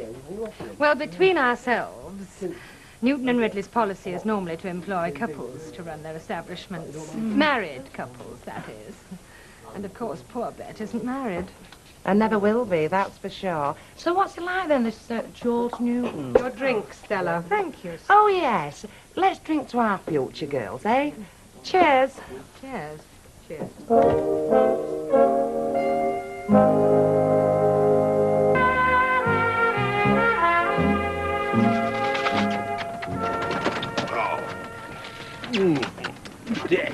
Day. Oh, come on, my little dolly. Eat it all up for your daddy. Hello. Oh, it's you, is it? A little globe-trotter. You've done more travelling than these pigeons have. Yeah, well, that's all over now, Jack. And I hear it was all because you wanted a little doggy. Jack? Just a little one. Well, tell you what, darling. Could you do your handsome Uncle Jack a favour? Now then, you see that good-looking pigeon there, that blue checkered? It's lovely. Well, that little pigeon's got no name, and I wanted to call her Tracy after you, can I? Oh, yes, yes. Can I feed it? Of course you can. I am going to give Tracy to you. She's all yours. Oh, thanks, Mr. Duckworth. Mum, I've got a pigeon all of my very own. It's better than a doggy. Much better. You don't have to take it for flipping walks either. Thanks, Jack. My pleasure, darling. Hello, Tracy. I'm called Tracy as well. I'll come and feed you every single day. Right then. A slap-up meal it is. I'll tell you what, though, love. I wish you'd have passed your flaming driving test. Could have enjoyed a couple of pints then. Well, I'll get sozzled for you. And before you ask me if I want a coffee and a pudding like you usually do, I'm telling you now, I do. Hey, I just remember, your mum's out gallivanting tonight. I'll get my mum to babysit. Oh, yeah, she'll be delighted. Better than stopping in on her own. Tell her she can stop the night if she wants. You know, we're going to have to spend a bit more time with your mum now she's on her own again. Well, it is her own fault, isn't it? I mean, she could have been Mrs. George Wardle now. Oh, don't be so insensitive, Brian. There's nothing worse than being lonely. I know from the time me and Nick were in that miserable bedsit together. Remember? Yes, I do. Still, I suppose we all do something daft at some time in our lives. Yeah, and knows more than most. Now, about this banquet tonight. I fancy Dover sole or nice, fresh, juicy salmon. Fish? You might as well go to Flaming Chippy then. Oh, well, get your wallet out, Tilsley. It's time we did a bit of living. Hey, Mr. Noel, who's that bird stopping over at Barlow's? Bit of alright, she is. That's Mr. Barlow's daughter. Is she now? I've been right off women just lately, but won't mind getting to know her. Seems just my type. Susan's more my type. Susan, is it? And as for having a type, I didn't think you had one, Curly, just so long as they were breathing and short-sighted. I like my women to be good conversationalists like me. It's very frustrating talking to the yobbos that get in here. It's not very stimulating, is it? It's only about sex and football. You speak for yourself, mate. And as for pulling a bird like Susan Barlow, you're not even in the running, mate. No chance. Well, I'm not, am I? Well, we'll see about that. Looks aren't everything, you know. Fine, please, Vet. Well, by the way, Bet, the girls are planning a night out again. You're invited, naturally, but under the circumstances, we quite understand. But of course, Stella, count me in. I wouldn't miss a night out with the girls for anything. Hey, Stella, with a bit of luck, you'll be inviting me to one of those knees up soon, won't you? I don't want you to be under any misapprehension. No, when I say that Newton and Ridley prefer couples to manage their establishments, I was referring to couples in their 20s or 30s, 40s maybe, so I'm afraid... Well, you work for them, don't you? And let's face facts, cock. You're well and truly past your sell-by date, aren't you, eh? Cheek. Hello. Hi, love. Hi, girls. What's he bought? Well, some fruit. Very good for you. And, oh, there's the coffee you wanted. Oh, good. We're clean out. And some exotic scented tea that Alf had on show. It seems to be going very upmarket these days. Don't like the sound of that. Oh, Susan caught a train all right, is she? Yes. She'll be back in Geordieland by now. Missing her already. So am I. Great girl, isn't she? She makes some lucky fella an excellent wife. Don't tell her I said that, though. Might make her conceited. Too late, Dad. I already heard it. Surprise, surprise. Did you miss your train or something? Tracy pleaded with me to stay, and I realised there was no reason that I couldn't. So one quick phone call, and you've got me for a couple of days. Oh, marvellous, marvellous. That's made my day. Yeah, we're quite pleased as well, aren't we, love? Yeah. Can I still keep that pound you gave me? I suppose so. We're coming out to feed me pigeon tomorrow and take me to school. Hey, hang on a minute, madam. It's wash day tomorrow, and I did hear that Sue's a dab hand at washing and ironing and making bed. Oh, I thought Susan was coming with me tomorrow to the recorder office where you can meet my Mrs. Bamford, no less. I'd enjoy that. Got a pile of correspondence about that high waiting to be answered. You can type, I presume. Help, help, I'm going home. Perks of the job, darling. Perks of the job. Oh. Hello there, handsome. A bottle of brown ale there on the sink, courtesy of Newton and Ridley. Yeah, very much. Here's a tenner I owe you. Now, don't forget, will you? No. Hey. Look. Have this on your old dad. He'd take it out, Sarah, before he changes his mind. You know, there's a fiver I owe you. No, here, keep it. It's only money. What's happened? Has a pool's man been? Has my dad come up on a treble or something, hey? What else did Stella have to say then? Well, only that Newton and Ridley prefer couples to manage the pubs. Happily married couple size. Well, that's us, darling. That is us. And Big Alex said he's going to put a word in for us with Sarah Ridley. That's Fred's sparring partner. And that will be the skids well and truly under Bet Lynch. Well, the best of British to both of you, eh? And I'll say one thing. Since my dad took over that Rover's cellar, the beer has been spot on. Can I tell you, darling, a born natural. Hey, but Dad, there's a lot more to running a pub than just tapping a barrel. There's all the paperwork, there's a VAT. That's right, Jack. Look, it's dead easy. I can get Emily Bishop to do all that for me, can't I? Give her a couple of pints, free pie, she'll be happy. How do you think we could pull it off, Jack? Could we? Well, as I have said to you many times, love, if I had my life to live over again, I'd live over a pub. And with a bit of luck, this pub could be the Rover's Return. And me and you could be the new Jack and Annie Walk. Oh, you little devil! Get off, you bad pot! Going out? Where to? It's not your bingo tonight. I am over 21 now, Brian. I can go out where I like and when I like. Well, why all the mystery then? There's no mystery. If you must know, George has asked me to go for a run with him. George Wardle? No, George Flaming Formby. Oh, I don't believe it. What's that supposed to mean? Me and Gail have booked a meal Altrincham way. Oh, I see. And you want Muggins here to babysit for you again at the last minute, taking me for granted again. Well, I thought you'd have enjoyed it. You can see George Wardle any night. I mean, if you must see him at all. Come again. If you must know, Mum, I don't approve of you seeing him. He's caused you enough aggro already. I thought you'd have had more sense. I did, I'm honest. You've changed your tune all of a sudden, haven't you? Not long since you were spouting about how I should marry him. Forget he's a divorced fella and turn me back on my beliefs. Yeah, you're right. I still think you should have married him. Are you going to lolly out, Brian? You mean it's all right for me to marry George and be his wife, but it's wrong for me to go for a drink with him? If you must know, yes, it is. It's not right to carry on as if nothing's happened. Oh, isn't it? He's using you, Mum. Can't you see it? Now, listen here, Brian. Ever since you and Gail got married, I remember you both making a right mess of things. You larking about with other women, Gail keeps swanning off to her mother's. And through all those times you told me one thing, stop interfering and keep my nose out. Well, I'm telling you the same thing now, Brian.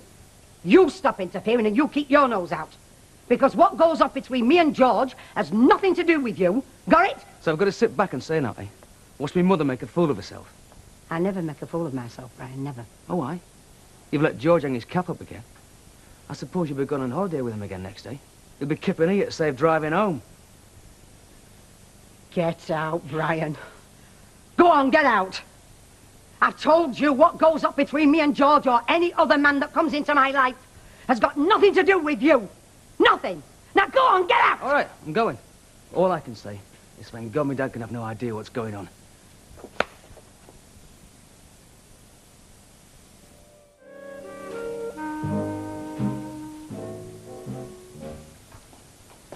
Do you or do you not want a good-looking, virile young husband? I do. Why? Are they on special offer at supermarket? If you let me get my beauty sleep, I might just be able to hang on to my youthful charisma. Oh. You're what? Charisma, it's what Jack Nicholson's got.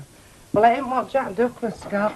Mind you, fair dues. You haven't got a two-pay neither. Well, there's something else he nearly didn't have. Stabbing himself in the credentials with that. Here, love, do you have to whirl round the bed like a flaming whirling dervish all night? I couldn't sleep. It's no joke when you can't sleep, you know. Well, I'll second that. What is it? Is it this pub lark? Yeah. Do you think we're being daft, Jack? Well, for trying to better herself. Why is that being daft? I know, it's all right when other people get ambitious, But we're people, aren't we? I mean, we're not a pair of flipping blue bum baboons. Where is it written down on tablets of stone that the Duckworth shall not have? I know, you're right, Chuck, but... Well, we never have had, have we? We've done all right. We've been in work most of the time, paid us way most of the time. We've got this house. Yeah, only solid thing we ever did get. I don't know how we did it. It must have been a flow. Look, we did it, love, because we pulled together. And we can do this if we pull together. Look, I'm not asking for much fee, am I? I'm not asking to be chairman at flipping Bank of England. Just a manager of a little backstreet pub, that's all. I mean, he's no to most folk, everything to me. And me and all, love. Oh, do you think he's listening? Right, you two find somewhere else to do your courting. Could shock a young lad like me. Do you want a cup of Chuck? It's not long since been brewed. Well, I might as well now you two have woke me up with a crack of flaming gun. Oh, shut up, you mardy thing. You used to be up a lot earlier than this when you worked at market. I know, Mother, which is one of the reasons why I gave it up. So what's the top-level conference about, anyway? You finally decided to tell me that I'm adopted and that my natural father's a prince of the royal blood. Oh, it's this pub lark, innit? His folks got us both worked up. I told you not to count on that, Dad. Look, you just weigh up the odds, right? Lynchy's got this sword of Dracula hanging over her bonds. Now, if she gets the chop, whose blue-eyed little lad just happens to be there on the premises, waiting to take over? You've got no experience. Experience? I've spent 90% of my life in flipping pubs. 95%. See? Supping in them is different from running them. What about things like references, eh? Well, what does he want references for? He works there. As a cellarman, not ordering stock and doing the books. He don't even know if he can add 2 and 2 together. Well, since when was Lynchy a mathematical flipping genius? Managed to give her the job. Yeah, beats me and all with her reputation. Look, at least with me and your dad, they know they're getting a reliable and a respectable couple, like Flower. Morning. Hi, Dad. Deirdre's taking Tracy to school. I offered, but she said she had to see the teacher about some project they're doing. She muttered something about 6 dozen egg boxes. Can I get you anything? No, just a cup of tea, thanks. Oh, cider with Rosie, eh? Wouldn't have thought Laurie Lee was much in your line. I adore him. Don't you like Oh, him? wonderful, wonderful. Just surprised that you do. What did you think I was into? Sexy body strippers. Don't really know anything much about it, do you, love? Your taste in books, music, theatre, politics, if anything, sort of things you like doing. Anything you want to know about me, just ask your youngest daughter. I don't think there's one thing she hasn't inquired about. From what kind of shampoo do I use, to why don't I wear a vest? She's certainly very attached to you, isn't she? Attached? She's like a little limpet. Yeah. Anyway, much as I'd love to say talking to you, sweetheart, I've got to be off. Till you're here for another couple of days yet, aren't you? If you'll have me. Oh, I think we managed to put out with you. What are you doing today? Any plans? Well, I thought I might come and see my father, with his armbands and his green eyeshade on, yelling, hold the front page. I'm afraid it's not quite like that. In fact, it's nothing like that. But if you'd like to come and inspect my tiny empire, I'd be delighted to give you the guided tour. Take all the 3 minutes. Oh, I'd love to if you're not too busy. Never too busy for you. Besides, we've got about 20 years to make up, haven't we? Right, OK. Well, you come round about 12ish then. I'll show you the works and then I'll invite you to lunch. You know what we expense account types are like, don't you? You can have anything your heart desires, as long as it doesn't cost more than 50p. Bye. I'd have said last time there only needs a bit of tomato in her ham and tomato balm cake. Ah, well, there's nearly a full one in there. I made it up myself. I suppose that you'll be a counsellor, your word counts for a lot, eh? Do you want me to open it up and show you? No, I meant about, you know, people, whether you thought they were honest and reliable and that. Well, I'm no better placed than next man. Oh, yeah. You're official, practically working for Queen. No, I meant, like, if you want to give me an agile character reference, it might just tip scales in our favour, like. What sort of a reference, Spira? Well, you know, say we got chance of a pub. Oh, our Jack's got ambitions, you know. He's not going to be Bet Lynch's donkey stone forever. Well, if that day should ever dawn, Vera, I would have thought the best person to ask would be Mike Baldwin. I mean, after all, who better than your own employer can tell you how hard-working, reliable and honest you are? Well, he would, but I mean, it's not me that's up for flipping job. No, but we both know who's the power behind the throne, don't we? Oh, I can't deny you're right about that, kid. It's all down to me that our Jack's where he is today. See ya. Ta-ra. Oh, hello. Nicely fielded, Mr. Roberts. She's bonkers. I don't suppose you've got such thing as pine kernels, have you?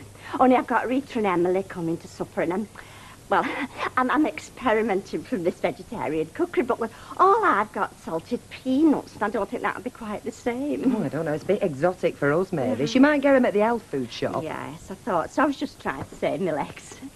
I think you must have your hands full at the moment with your young visitor. Well, Susan? No, she'd no bother. Eats anything, like her dad.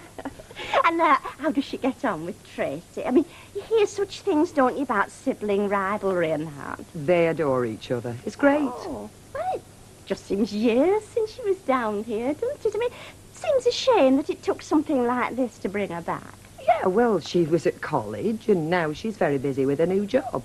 Well, just as long as the little one don't feel that her nose has been pushed out now her elder sister's arrived. That's the main thing. Bye-bye. Bye, Mavis. Ta-ra. Do you ever get the feeling that sweet little innocent Mavis can sometimes be ever so slightly bitchy, Al? Well, she's a woman, isn't she? Janet, this is my daughter, Susan. Oh, delighted to meet you, love. I'm hearing a lot about you. I won't ask what. So, this is it. Yeah, I would apologise for it being chaotic. It's always chaotic. Sit down. So we somehow managed to lurch from crisis to crisis, don't we, Janet? We cope. Jack, some coffee? Oh, I'd love a cup if you're not too busy. No trouble. These are a few back numbers, give you an idea sort of thing that we do. Oh, I didn't realise it's only, what, 8 pages? I thought it was more of a newspaper. Never mind, it is a newspaper. Small is beautiful, hadn't you heard? Anyway, it's about as much as I can manage on my own.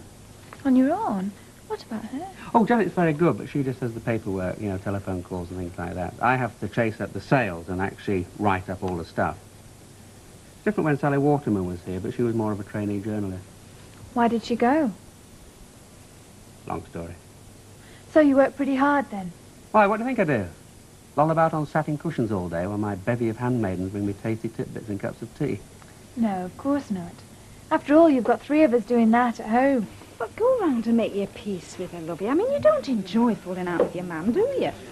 So she can make such a fool of herself that beats me. I mean, she sends him packing, and all he's got to do is crook his finger when she's off running again. I thought you said they was just going out for a drink. A drink last night, supper tomorrow night, a day out Saturday, a weekend away. Oh, is that what they do? That's how it'll build up. It did last time. Oh, I don't know. But then I don't see what the bother is in the first place. I mean, if I was Ivy, I'd have married him like a shot. Do you know, there are times I'm so glad I've got no principles. Oh, come off it, Audrey. No, I haven't. Not where fellas are concerned, any road. Do you know, if I think of a little reason why I shouldn't go out with them, like they was 20 years younger or married already or something, I always manage to find a way to convince myself there's no harm in it. I'm very good at convincing myself, and it's what I want to hear. Go and see her, lovey. I mean, you don't have to approve of what she's doing. Well, agree to differ. Just go and make it up with her. You don't know what's round the next corner. I'll think about it. I'm not going to ask you what a beautiful girl like you is doing in a place like this. Oh, aren't you? No, instead I'm going to ask you your opinion on the use of economic sanctions against South Africa. Oh, I get it. You're polishing your chatting up technique again. It's a new and original approach. It's new and original, mate, but does it pull the birds? Girls get very tired of the same old cliché compliments. I mean, they want their intellects recognising as well as their physical attributes. Does it work? I don't see her ripping her clothes off, Curly, mate. Male-stroke-female conversations do not take place solely on the purpose of luring the female into bed. Oh, yeah, well, what does it take place for, then, eh? Well, ask her, does it work? I mean, how would you rather be treated? As an intelligent mind or a sex object? Well, put it this way. If it comes to a toss between telling me what beautiful eyes I've got and discussing the strontium level in a banana, I think I'd rather know I put my mascara on. 192, please. Thank you. And you needn't sit there grinning like some superior species. I mean, you're not very good when it comes to business, are you? Thank you. I mean, 2 days ago I told you that Mike Baldwin might have some work for us. And what have you done about it? Nothing yet. I'm working on a new and original approach. Any ideas? Eh? Give us a scotch, please, darling. I'll get it very long. How's business, then? Oh, it's about as good as me, lovely. Oh, that bad, eh? Oh, by the way, I see your old flames back in town. Which particular old flame's that, then? Why, how many old flames you got? Thousands. Well, this is the one that shakes a very nifty Harvey Woolbanger. Frank? Yeah. So I'm doing his stuff there in the Portway Hotel. Very suave the way he sticks his little umbrella into his maraschino cherry. Don't suppose you have much scope for doing that here, eh? Did you not know it was back?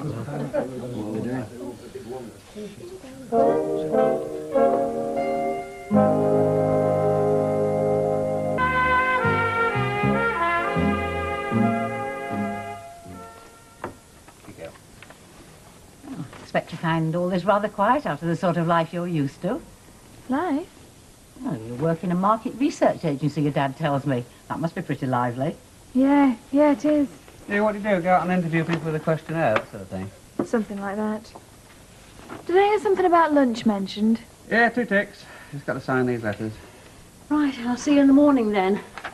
Oh, you won't forget you've got an appointment with Mr. Keating at 2:30. No, I'll be there. Right.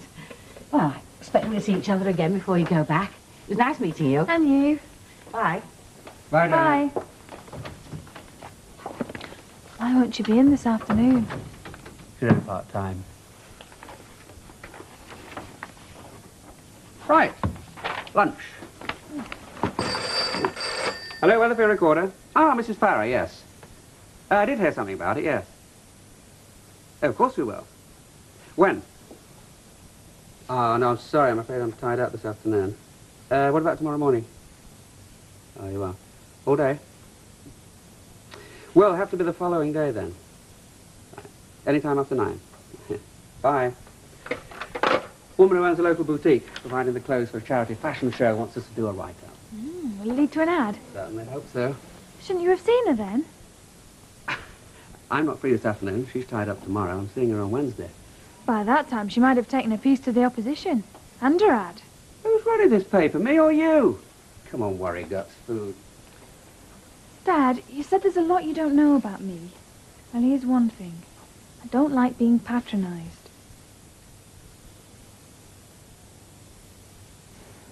I'm sorry.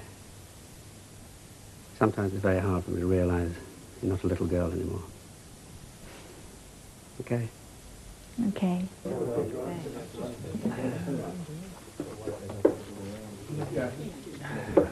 Can I have a word, Mr. Baldwin? Eh? Yeah, sit down. What's on your mind? Cheers. You know, me and Curly are running this business. Alabama will undertake anything legit. Yeah? Well, according to my info, your driver's a bit pulled out at times. Only I was thinking if you got any urgent deliveries and find your drivers at the other side of the Pennines, you might bear us in mind. I just wish I was that pushed. But it's not right, then? Well, there is the odd day when I wish old George was in 2 places at once. Especially building up for Christmas, but, well, it's hardly a regular occurrence. See? But don't look too glum.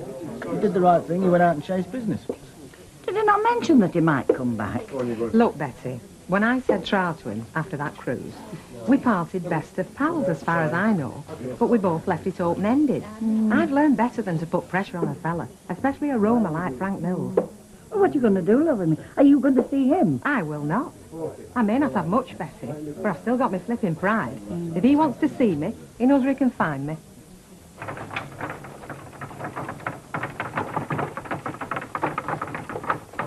Hello there, Flower. You've been making yourself a bit scarce lately, haven't you? Well, I've had my commitments, you see, Dulcie, love. Everybody's been screaming for me. Her in there, she wants me to go full-time, but I've had to tell her. I have been neglecting my window customers as it is. I'm not bothered about nobody else, Jackie. It's old customers like me what you shouldn't neglect. How are you fixed tomorrow? I'm all yours. Put a note in your diary. I'll be round, first chance I get. Sooner the better, eh? Then you'll still have plenty of energy left. Yes, I think the only thing I didn't remember was the cream. Well, you can't have fruit crumble without cream, can you? I don't think they can arrest you for it, Mavis. Hey, did you get your pine whatsits? Oh, yes. Do you know, they're getting ever so fashionable, them shops. Now, I actually saw the Lady Mayoress in there. And, I mean, they sell things you've never heard of, like mung beans and tahini and bulgur wheat. Oh, well, I don't think we've got no vulgar wheat in here, have we, Alf? We might manage a bit of naughty rice pudding. It's a much healthier way of eating, though. You know, I mean, they wouldn't have this in there. Everything's stone ground wholemeal. It's not the same on a chip butty, though, is it? Hello, love. Did you catch him in the middle of a big scoop? Lady Mayoress in mung bean scandal. How did you go on? Oh, it was fascinating. You know, I'd no idea he does practically everything on his own. Well, he's got that woman, hasn't he? Oh, Janet. She's just a glorified secretary when she's there. I was looking at some of Sally Waterman's stuff in the back numbers. She seemed pretty good. What was she like? Sally Waterman, oh, she was gorgeous. Now, I'd like to look like her, given the chance, but she got right long legs and glossy hair and dimples. Oh, really? You must have given 3 rousing cheers when he exchanged her for someone like Janet. Janet's very nice, and she's very reliable. Mavis, do you want to pay for that cream before it goes sour? Oh, what's up with you? You're not sat snoring in your chair like you usually do. Is that road or something? Inns of character in Lake District. I got it off George Pickles. His lad's got a caravan up there. Hey, listen to this, love. Listen. What? Bonnie Prince Charlie stayed at the George in 1745 during last battle on English soil at nearby Clifton Moor. Oh, typical that. And I suppose the rest of the poor lads had to get down in soggy tents. And this. Reputed to have a ghost, Sun Inn is well worth a visit. The ghost, a black figure in a cloak, has been seen by locals to walk through hotel wall to cemetery at the back. And a girl employee left hurriedly after she'd twice seen the ghost carrying its own head. Have you been supping all flaming afternoon? I've never touched a drop, no. History. That's what the good old British pub's all about. Why do you think the Yanks come flocking over here, eh? A decent cup of tea? Tradition. Listen. This charming old hostelry, with its oak beams and wealth of horse brasses, was first built over 3 centuries ago, and successive landlords have created the tradition of warm and friendly ambulance. Oh, well, they'd need that, wouldn't they, to cart them all off after seeing a ghost lugging its own head? Ambience. Oh. What's that? I don't know. But it's what pubs have, and it's what our pub's going to have. We can learn a lot out of that. Look. Look, the only history of how the Rovers return is the plumbing in the ladies' lab. And the next thing to a lake round here is a duck pond at Victoria Park. And that's always bunged up with chips there for an old pram. But it doesn't matter, V. It is what's inside the pub what counts. What I'm trying to say is, we've got to have an angle. And in our case, it'd be personality. The genial personality of mine host and hostess. Oh, aye. Host instead of ghost there. Listen, with your good looks and my brains, we can't miss. We could become the end thing, you know. Don't call it the Rovers. They'd call it Jack and Vera's place. Let's go for a drink to Jack and Vera's place, they'd say. You'd flock for miles. Hey, yeah. Vera and Jack's place. Hey, it sounds good, kid, doesn't it? Doesn't it, eh? Hello. Hi, love. Hi. Hey, Joe got her right up my nose today. Mavis. She can be a right little stirrer when she wants. Mavis can? Yeah, Mavis can. Well, what did she say? Oh, nothing. I hate to see her upset you when she said something. Where are the girls? Susan needed some pop socks, so of course Madam had to go along and supervise. They'll be back in a minute. Before they are, love, I've been thinking. I'd like you to write to Ray again, telling him I want to legally adopt Tracy. You know, after all this time, he might say yes. Yeah, I was thinking that myself. Still on her mind, you know. Susan was saying she's still going on about this name thing. And apart from anything else, I want it settled. You know, I'd like to feel that she's legally my daughter. Yeah. I'll do it straight after tea. I feel funny writing to him. Like writing to a stranger. Mind you, he is a stranger. It's weird to think you can spend all them years with somebody, share your life with him, have a kid with him, and know that if you bumped into him in the street tomorrow, you probably wouldn't even recognise him. You still think about it? Your marriage to Ray? Only like something that happened centuries ago, as if it happened to somebody else. What about you? Val? Not often. But then it was much longer ago. Well, perhaps sometimes now with Susan around, she's a lot like her mother. Does it still hurt? No. May sound cruel, but it's true. Like you say, it fades. Your anger, my pain. It's a good thing, really. Otherwise, they couldn't get on with their own lives without tripping over their memories. Fades, but you don't completely forget. I wouldn't want you to, for Susan's sake, if naught else. I think sometimes she feels a bit lost. Susan? Oh, come on, love. She's the most together young lady I've met. Yeah, you're probably right. You feel like volunteering to peel some spuds? No. They're on the sink. Tell you, kid, you've done all right for yourself. Oh, yeah, brilliant. You have. Independent, running your own little business. What more do you want? Audrey, I would tell you, but Betty's easily shocked. Oh, I know what. Why don't you and me have a night out tonight? Yes. See what a couple of lovely ladies on the loose can come up with, eh? Oh, I tried that. At Blackpool, the answer is not a lot. Speak of the flipping devil. I'm back. So I see. I would have sent the state trumpeters in with a fanfare, but I wanted to surprise you. You did. Look, I don't expect you to leap over the bar and into my arms, but a hello, Frank, isn't it nice to see you again wouldn't go amiss. A lot of things wouldn't go amiss. Like letting a girl know you're back in town, for starters. What do you think I'm doing here? Sell you a life insurance policy? When did you get back? Dover yesterday, Weatherfield last night. Last night? Late, which is why I didn't call you. And then today I had to work straight away. It was either start right away or don't bother. At the Portway Hotel? By the left. MI5 know about you. Well, I keep my ear close to the ground. Not the comfiest of positions. Now, how about going into the back, putting the kettle on, and listening to my plans for our reunion night out? Are you sure you only got back yesterday? You want to see the stamp in my passport? You don't look too thrilled, Betty. Oh, it's got nothing to do with me, love. Something to do with me. I've got no one to go out with now. Oh, Jack'll take you, won't you? Always ready to help a damsel in distress is our Jack, especially when she hasn't got a husband around to thump him. It's all in the past now. I'm a changed man. Ask your lad, he'll tell you. Is Betty? Could you nip through and tell her that I'm here and available if she wants help doing like? Oh, there is, love, but I think she's got someone else to do it. Eh?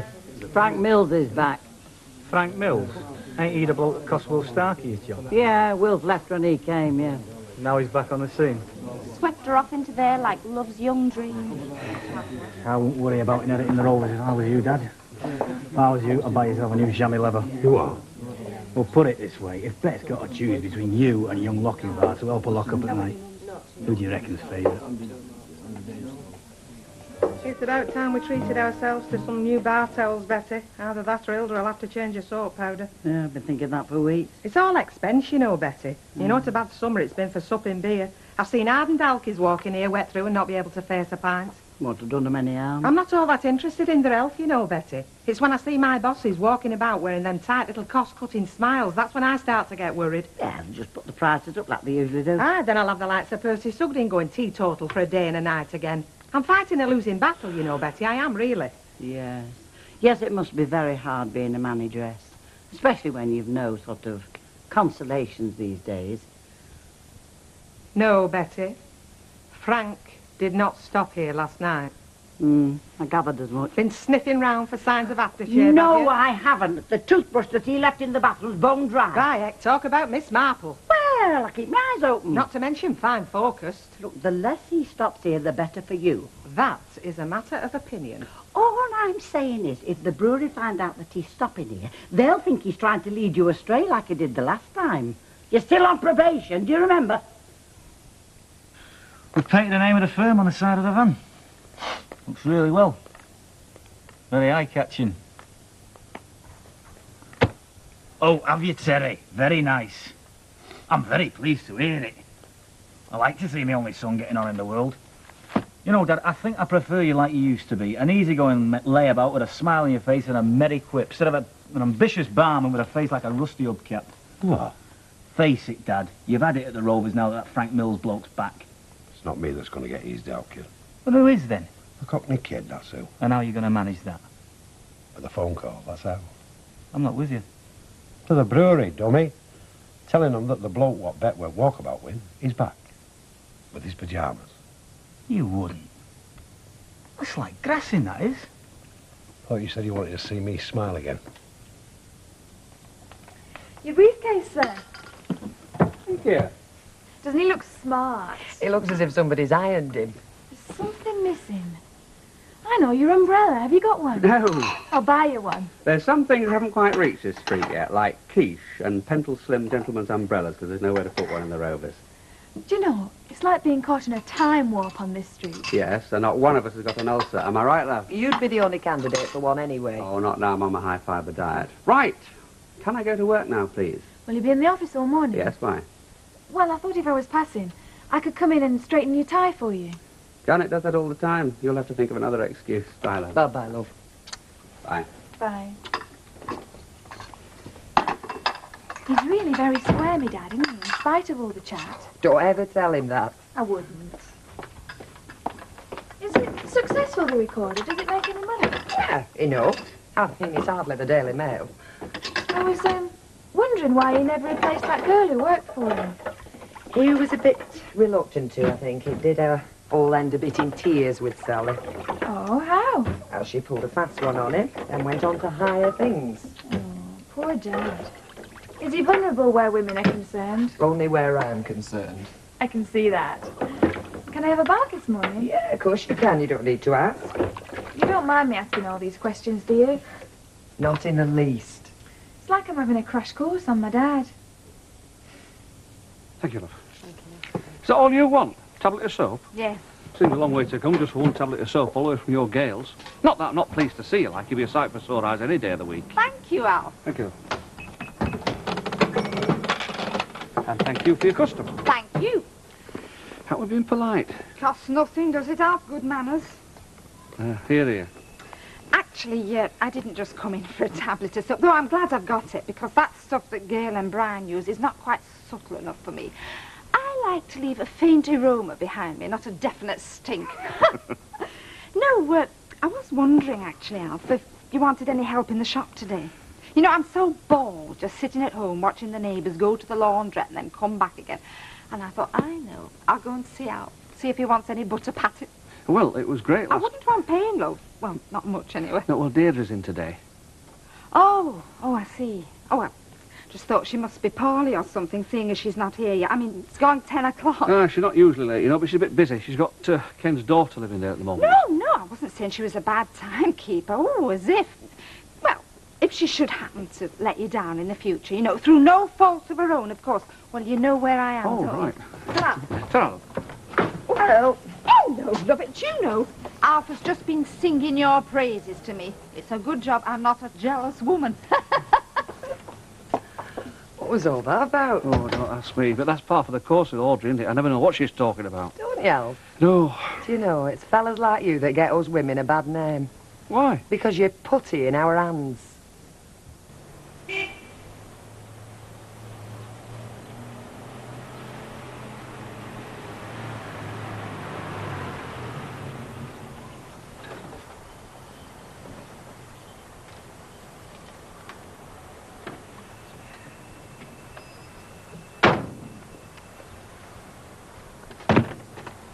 Well, what do you think? Is that right? No job too dirty? Yep. Well, old Tom Billings reckons he lost his false teeth down a grid outside the Legion last night. Now, nobody will help him look for them, just in case they find them. Yeah. Is that him they reckon swills out his front room with a nose pipe? Once a year, Palm Sunday. I like that, son. What you want to aim for, you know, is a fleet. One thing in short supply in this country at the moment is muscle and graft. And it's been the secret of my success. Of course it has, Dad. But if Bet should decide she can do without your muscle, you can always do some labouring with us. Thanks for the offer, son. But I don't think I'll be leaving the Rovers. Not just yet, anyway. Morning, girls. You can't be talking to me. Of course I am. You and your older sister here. Ooh, latter will get you everywhere, love it. How you want doing, love? Yeah, of course there is. The beer wants seeing to, the backyard wants tidying up. Oh, hey, and it's delivery day. Unless, of course, you want me to dream up something else for you to do. No, I just thought Frankie boy might be doing a stint. He's not stopping here, is he, Betty? He's not. No, I'm surprised as well. It seems that it's a full-time job he's got at the Portway Hotel. He's not kipping here. You sound disappointed, love it. I am in a way, Betty. Took a bit of the shine off my day. Thought she'd be glad Frank wasn't living here in case it made him redundant. Yeah, so did I. Yeah, he's a law unto himself, lovey. He's funny, though, isn't he? I bet he was cute when he was younger. Cute? Jack Duckworth? But he's never been called that before. He's like calling the pterodactyl cute. It's okay. Fine. Let's hope it persuades them to pay us. It should shame them into paying. It's very sarcastic. You're good at that. Yes, that's what my university tutor used to say. You have a sardonic turn of phrase, Barlow. Short on facts, but very amusing. Right, I'm off then. All right, bye, Janet. Oh, how's David, by the way? Oh, didn't I tell you he's gone back to work this week? That's good. Well, I keep my fingers crossed. He went back once before, you know, and had a relapse. Bye.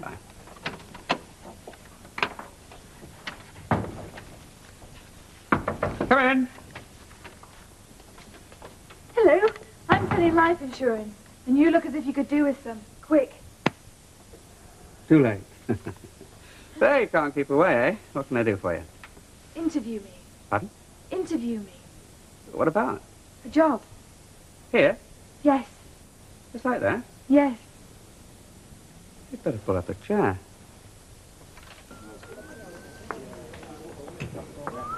Oh, you're still here then. Largest life, twice as good looking. Where's the fancy man? Consigned to the dustbin of old flames, so I believe. You're the lucky one, eh? Give us a meat pie and a light ale. My department, lovey. Gloria, could you serve this customer, please, whilst I return to tinkering in the engine room? Thank you. What's wrong with your husband? He's in a very good mood this morning. Well, it doesn't take much to set a dog's tail wagging. Lurking, definitely lurking. I was not lurking, he was lurking. Open to see that bird, Susan Barlow. I wasn't. Well, it's the first time I've ever seen you mopping Mrs. Bishop's front doorstep. I happened to drop a pint of milk on it. I don't know, the things you do to talk to a bird. Have you spoke to her yet? Well, no, not really, no. Have you, or haven't you? I'm waiting for her to make the first move. You've got a long wait, Curly, lad. Can I have 2 Shanleys, please? Yeah. Hey, I can already feel the vibes coming through the wall.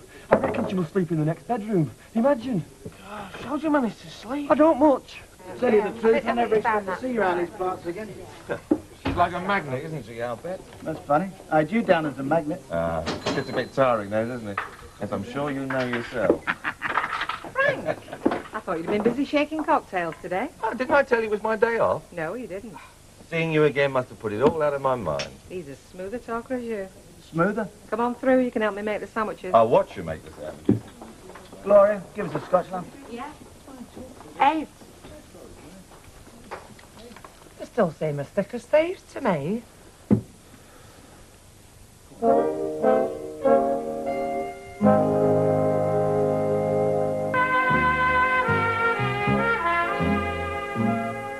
Yes, okay. Well, I'll leave that with you then. Right. Bye-bye. Sorry about that. Right, now then. So, you've had 3 jobs since you left college in less than a year. Well, the first 2 were just stopgaps. You didn't really see me making a career of washing up in a fish and chip cafe, did you? And besides that, 3 jobs in 1 year is brilliant these days. Yeah, I suppose so. Right, okay, you tell me about your qualifications. Now then, what about you as a person? What sort of person are you looking for? A personable person. Likes people, people like her. In other words, a charmer. Yes. That's me. Show me. How? That's up to you. Hello, I'm Susan Barlow. It's really nice of you to see me. I never expected you would. A busy, important man like you, and me just a nobody. I've heard such a lot about you. And when I wanted some advice on becoming a journalist, you were the only... Okay. Don't overdo it. Were you charmed? More vamped, I think. Now be serious. Why do you want a job here? I fancy a job on a newspaper. Even a Mickey Mouse one like the Recorder. Watch it. This is the eye that never sleeps, the heart and voice of Weatherfield. No, I really think it's my scene. Besides that, I'm bored stupid with the job I've got at the moment. I'm really just the dog's body there. Well, what do you say? I'll think about it. Oh, is that the best you can do? Yeah. There's not a job going, for one thing. There is. Sally Waterman's job, he never filled it. It's a very good reason. So I hear. You've been talking to Deirdre. Don't worry. She was very cryptic. Does she know you're here now? No. Well, think about it. All right. Well, it was a toss-up between making a snack and having it on my own at home and coming in here for summits. There was no contest, really. What's your excuse? Oh, I just fancied a lookout being stuck behind the counter all morning. Some lookout, the Rovers. Exactly. It says a lot about my lifestyle, doesn't it? A single young woman earning good money. As Hilda would say, the world's your lobster. Actually, I've been toying with the thought of a culture cruise. Have you really? Oh, you know, a sort of classical tour of Greece and the Greek islands. I'd love to see the Parthenon, Heracleon, Delphi, Temple of Apollo. The Oracle was a woman, you know. Really? Do you know, I knew I'd done right coming in here. I mean, where else can you get a black pudding sandwich and a classical education? Right, I'm off back to work then. Did you hear me? Yeah, it's all right. Oh, you're not stopping in here, are you? Propping bar up. You've had enough already. Why is it when I find something I really want to do, somebody always wants to stop me? Story of my flaming life, that. Yeah, well, it was Sir Dick Turpin's life, and look what happened to him. What? They hung him. I'm not being eased out of here by no foreigner. No way. Heck. Do you know, I wish you'd put as much time and effort into keeping me as you do about keeping your job here. Close your eyes and open your hand. What for? I want to slip you your wages, don't I? On the QT.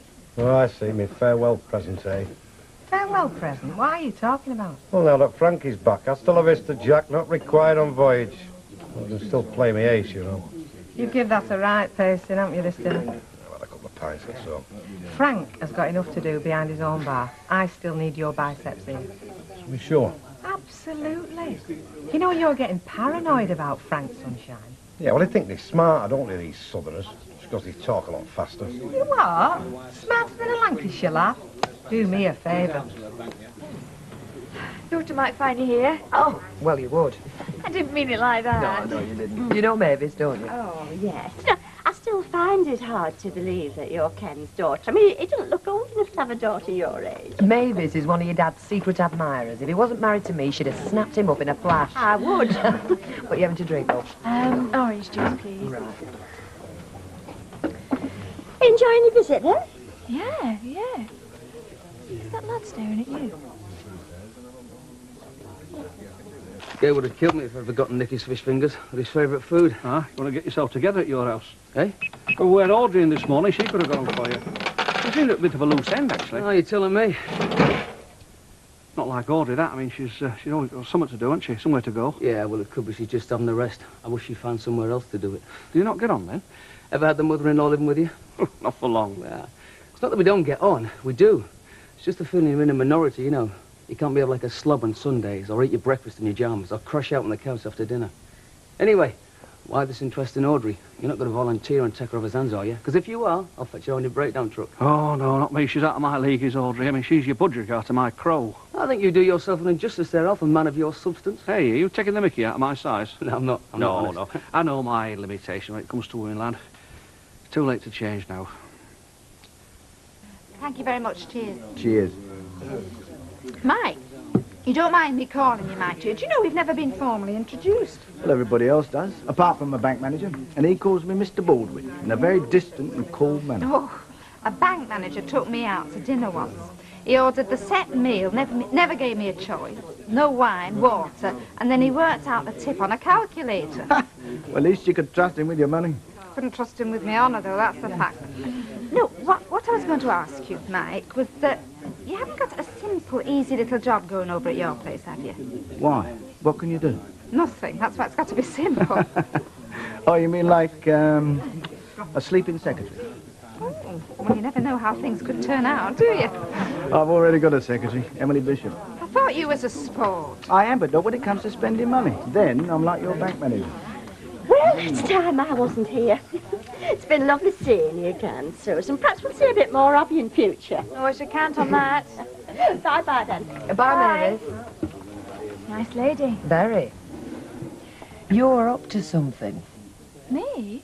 What makes you think that? Your attitude, what you just said now to Mavis about seeing a lot more of you in the future, but most of all, that smirk you've had in your eyes since you landed. You don't tell fortunes as well, do you? I'm waiting. I've been to see my dad. Yeah, you said you might. About a job at the recorder. Your mouth's wide open, Deirdre. Ah, what did he say? Well, you know me dad. He's not exactly action man, is he? He said he'd think about it. Would you put in a word for me? I'd really like a job on a paper, and I'm sure I'd be good at it. It's a career as well. I don't think I'll ever make much progress in what I'm doing now. But it's all a bit, well, it's unsatisfying market research. I don't see the point of it. Would you put in a word for me? Well, it's up to Ken, really, love. It's nothing to do with me. No, but if he asks you, you'll be on my side. That's all I'm asking. That lad's staring at me again. What? That lad over there. Oh, that's Curly. Curly, with hair like that? Yeah, well, that's the joke. Would you like to meet him? I'm sure he'd love to meet you. Oh, I'm... Curly, you got a minute? Kev, Yeah. Kev, I think Deirdre wants me to... What? To go meet her. Go on, and get stuck in. I think my legs are paralysed. Wow, that's a big chance. Oh, I'm sorry to drag you away from whatever, but Susan would love to meet you, wouldn't you, Susan? Susan Barlow, Curly what? Norman. Oh, sorry, Norman what? Pleased to meet you. Likewise. Yes, well, why don't you sit yourself down for a minute? I've got to go. See you later. See ya.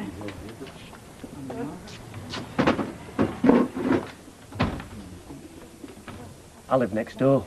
Next door to who? To you. Oh, do you? I sleep in the back bedroom. Where do you sleep? In the back bedroom. Snap! Thanks, Flo. Did you know that what you do is on a par with a nurse? Did you know that? Is it? How?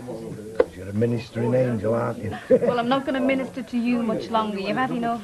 Rubbish. I've got things to celebrate. I've still got my job and I've got a few bob. Hey, Frank. Yeah? You're all right, mate. Oh, thanks. I'm glad you think so. You fill your boots, you know what I mean? I always do. Mate, thanks, Rob. How's about when you're finished here, me and you go for a little spin, eh? The best place you can go, Jack Duckworth, is straight home. All right, all right. You're not the only pebble on the beach. Not by a long chalk. Of course, I'm just marking time, you know, working for the cleansing department. Are you? Yeah, I'm just waiting to seize me big opportunity. Really? Yeah, I'm in partnership, you know, with a friend, you know, business venture. Great. But you know, the real passion is the driving force of my life, so to speak. I can't begin to guess. Astronomy. Astronomy? In particular this year, you see, because Halley's comet's due. Gosh. Hello. Hello, love. What are you doing home? I've not made you any dinner. All right, I had a sandwich and a bun at the office. Is Susan around? Ah, no, she's at the Rovers talking to Curly. I feel a bit guilty about it, actually. I introduced her. She came in to see me this morning. Yes, she told me. Did she tell you why? Yes, she did. And what do you think? Well, it's not up to me, is it, Ken? I mean, you know if there's a job going and whether or not Susan's suitable. Well, there's a job going, isn't there? Sally's job. You managed without filling it for long enough. Yes, mainly because I didn't get around to it. But I could do with some help, particularly now, you know, Christmas advertising and everything. And I do think Susan will be suitable. Well, you seem to have decided then. You don't sound very enthusiastic. I am. Only... Only what? Are you sure you'd be taking her on because you really need someone and you think Susan's the ideal choice, or is it because you've been separated from her for a long time and you see this as a chance to have her with you again? And what's more, and more important, is Susan doing the same thing, asking for a job because she wants to be with her dad? Oh, doesn't seem to be anything wrong with any of those propositions. Well, there would be if after a couple of months she found it all a bit, well, suffocating, working with her dad, and found she was missing her mates and the free life in Newcastle.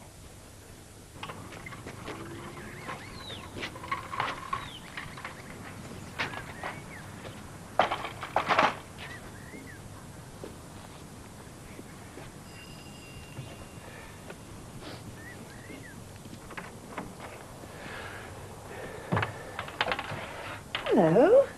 What do you want? Come to clean your windows like I promised yesterday. Is he in? No. Are you going to invite me in then? Well, you could at least clean a window first, for appearance's sake. I see her across road's got curtains twitching already.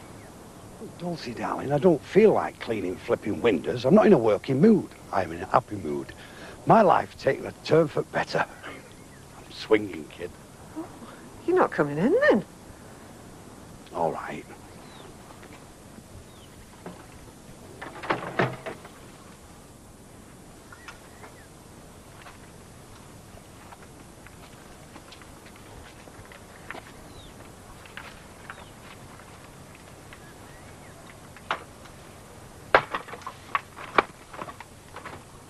Right. Of course I am.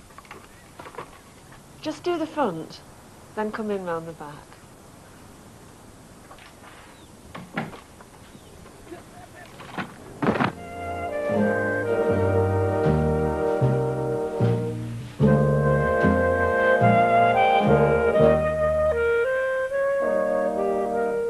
Don't forget you can always check out our website for more about all your favourite programmes. The address is www.gplus.co.uk. Well, stay with us here on Plus. Emmerdale is next.